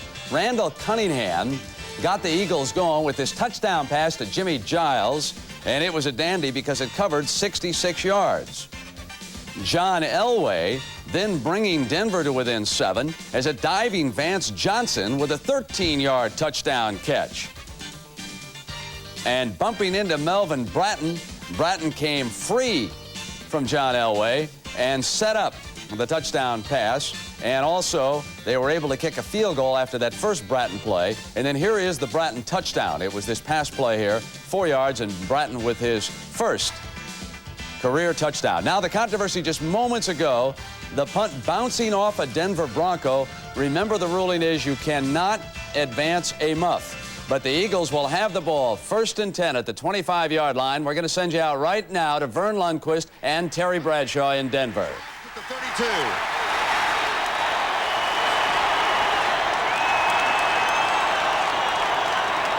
Welcome those of you who've been watching the Jets and the San Francisco 49ers, where San Francisco defeated New York 23-10. We have 7:30 remaining in this ball game, and the Denver Broncos have just taken the lead over the Philadelphia Eagles 24-21. The 49ers beat the Jets in the trenches last Sunday. Now all they have to do is find enough healthy bodies to take on the Saints tomorrow night. Hi, everyone. I'm Wayne Walker, and welcome to 49ers Preview. Now, the Jets might have a 1-7 record, but they beat up on San Francisco pretty well last week. Steve Young has a limp, Michael Carter has crutches, and Darryl Pollard is still trying to figure out his zip code after a concussion. And you add those guys to the list already in civilian clothes, and things are getting a little bit thin. But beat up or not, the team is pretty upbeat. A 2-game lead and 4 home dates in a row will do that for you. Last week, the Niners defense established the tone of the game when they shut down the Jets' first drive. Charles Haley got loose, sacked Ken O'Brien, caused the fumble, and the Niners took over on offense.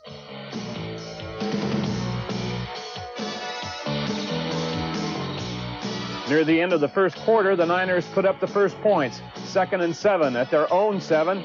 Steve Young and Jerry Rice got together, and the Niners had some working room out to the 19.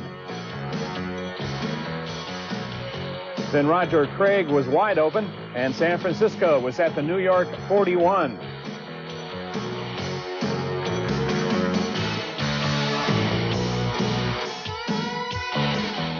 Second and 10 now at the 20. Tom Rathman ran a delay up the middle to the 10.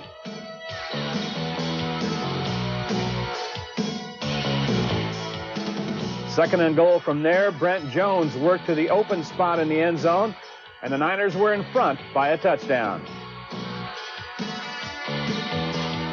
Then the New York defense put up a score for the Jets. First, Steve Young lost the snap, and in the process of picking up the ball, he was twisted up pretty well by the Jets and limped off the field.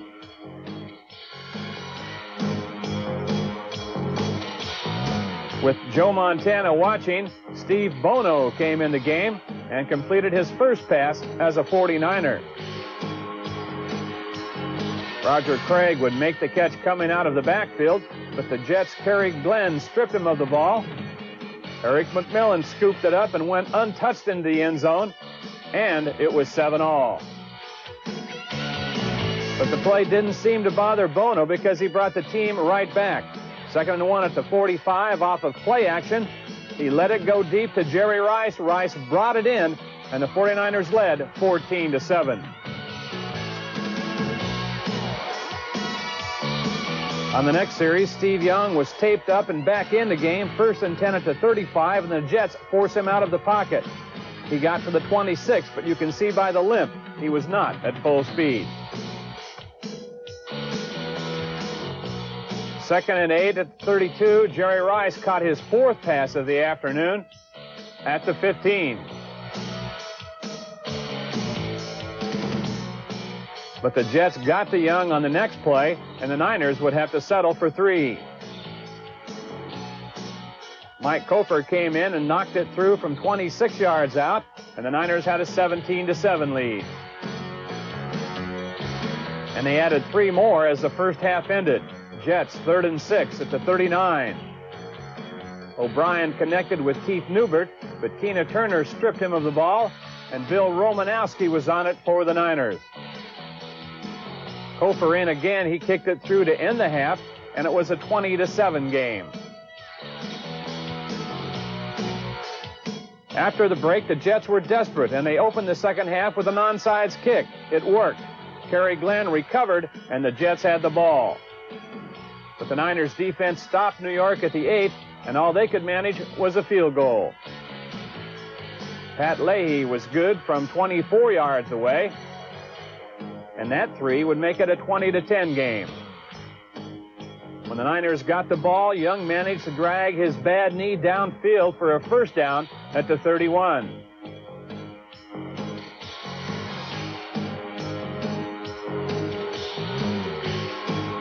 Second and 10 at the 41. Young changed the call at the line. Brent Jones was on the receiving end, a 14-yard gain to the New York 45.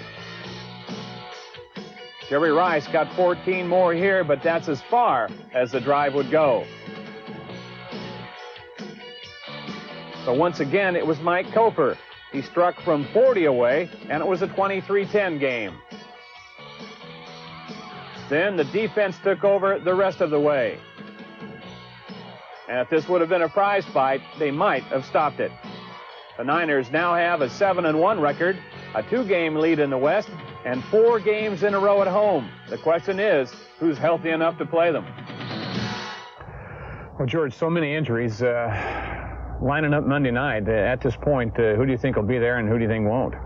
Well, we're in a position, at least right now, we believe that we'll have Ronnie Lott and Joe Montana will be able to play for us. Obviously, Michael Carter, is going to be banged up or is banged up and won't be able to play. And And Jim Farnhorst's situation is such that he won't be playing anymore either. Got to be a concern for it, because you can't say, well, we've had our share of injuries and we probably won't have any more, because that's not the way it works. No, they keep mounting. Unfortunately, in the last couple of ball games, we got off to a good start, but the last 2 games have been a real problem for us. Fortunately, we've won the ball games, and we just have to rely on the other players and the young players, the new players, and certain groups of players to get the job done. Well, you're halfway through the regular season now. Your first year as head coach, a 7-1 record and 2 games up in the conference. That's got to be very, very pleasing for you. Looking back on this first half of the year, what's been the good thing about this team? What's the thing about this team you like the best? Well, the fact that we have problems during the course of a ball game, and yet they would somehow find a way to win the ball game. I think that's the thing I feel good about. And I think it's a close ball club. I think that these players have, for the most part, we've been together for some time, and at least the nucleus of the club. And I think they're solid, and they have a desire to win and keep the tradition going here with the 49ers. What about concerns? Do you have any? Well, naturally, I'm concerned right now most with our next opponent. And, and that's the way we have to approach this. Really, to give any meaning to what success we've had thus far, we've got to do well now in the second half of the season. Otherwise, it's for naught. It's really how are you at the end of the year that people will evaluate us on. How's it been for you? Have you been able to enjoy the fact that you're 7-1, or is it always, well, it's next week, it's next week? You don't really enjoy the successes. You might enjoy them for the flight home or immediately after the ball game, and then you're into the next game. I think when the season's over, if you've done well, then you have to almost approach it like a fight, 15, 16 round fight. And when it's over, if you've won the fight, then everybody's happy. You've been really great on the road, and that's been a tradition here, but aren't you kind of glad that you're off it for a while? Well, to a point. As far as coming back to Candlestick, we've, for whatever reasons, we've had some problems, and we've got to establish ourselves in home. This is our backyard, so to speak, and we've got to take a little more pride in that aspect of it and be more defensive when we play at home. Now, the Saints were having problems earlier in the year, and they've been playing great football lately. What areas are they better in? Well, there's no question they're a better ball club. And when I watched them prior to our first ball game, their movement on defense in particular wasn't what we had seen before from New Orleans Saints teams. Yeah. And now they're men possessed. They're flying around to the football. They look like the defensive teams that we remember a couple of years ago and a year ago, for that matter, of New Orleans type defenses, and as well on special teams. Abear looks particularly good too.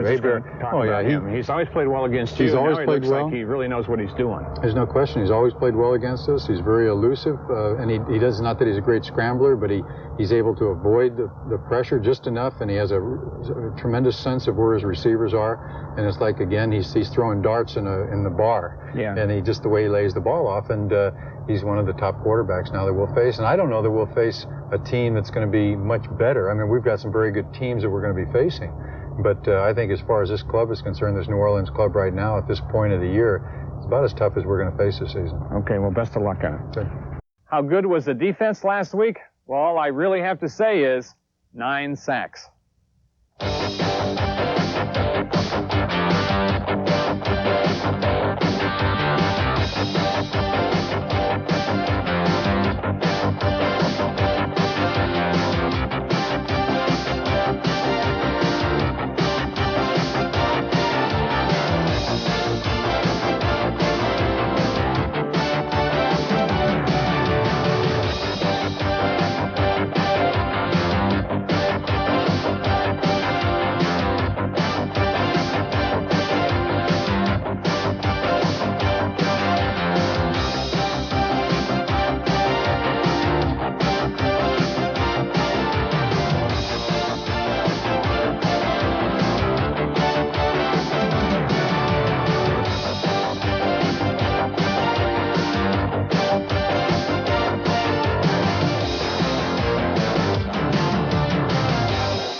A couple of more passes last week, and we could have been giving this week's Player of the Week award to Steve Bono. He did a great job coming off the bench, but we shifted our thinking back to the defense.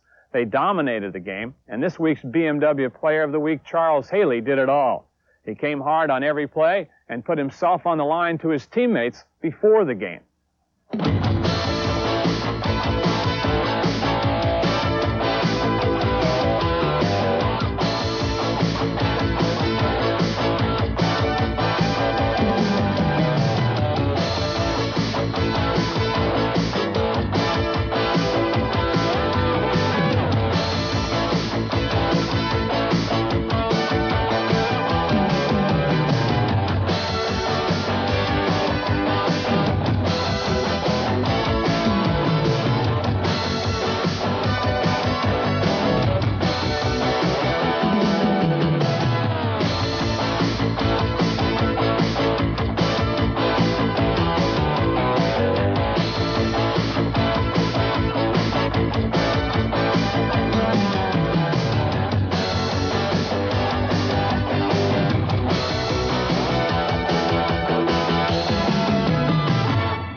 Miles, I was really interested after the game to hear that you got up and talked to your teammates before the game and really kind of put yourself on the line. What did you say, and why did you say it?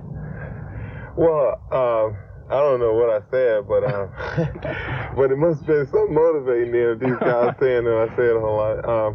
I'm not a speech giver. I just try to relate to the team, because the situation with Fuller, it's a guy that really loves getting out there playing football, and then he can't play, and he sets up in the hospital talking about getting every day. He's talking about how he's going to get out here and play, and that he is a good chance, a 90% chance that he won't play.